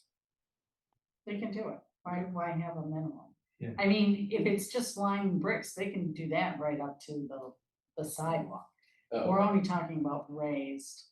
If Okay. it's lined, if it's delineating between the lawn and the And the- garden, Then that's fine. We're not solving your retaining wall. no, no.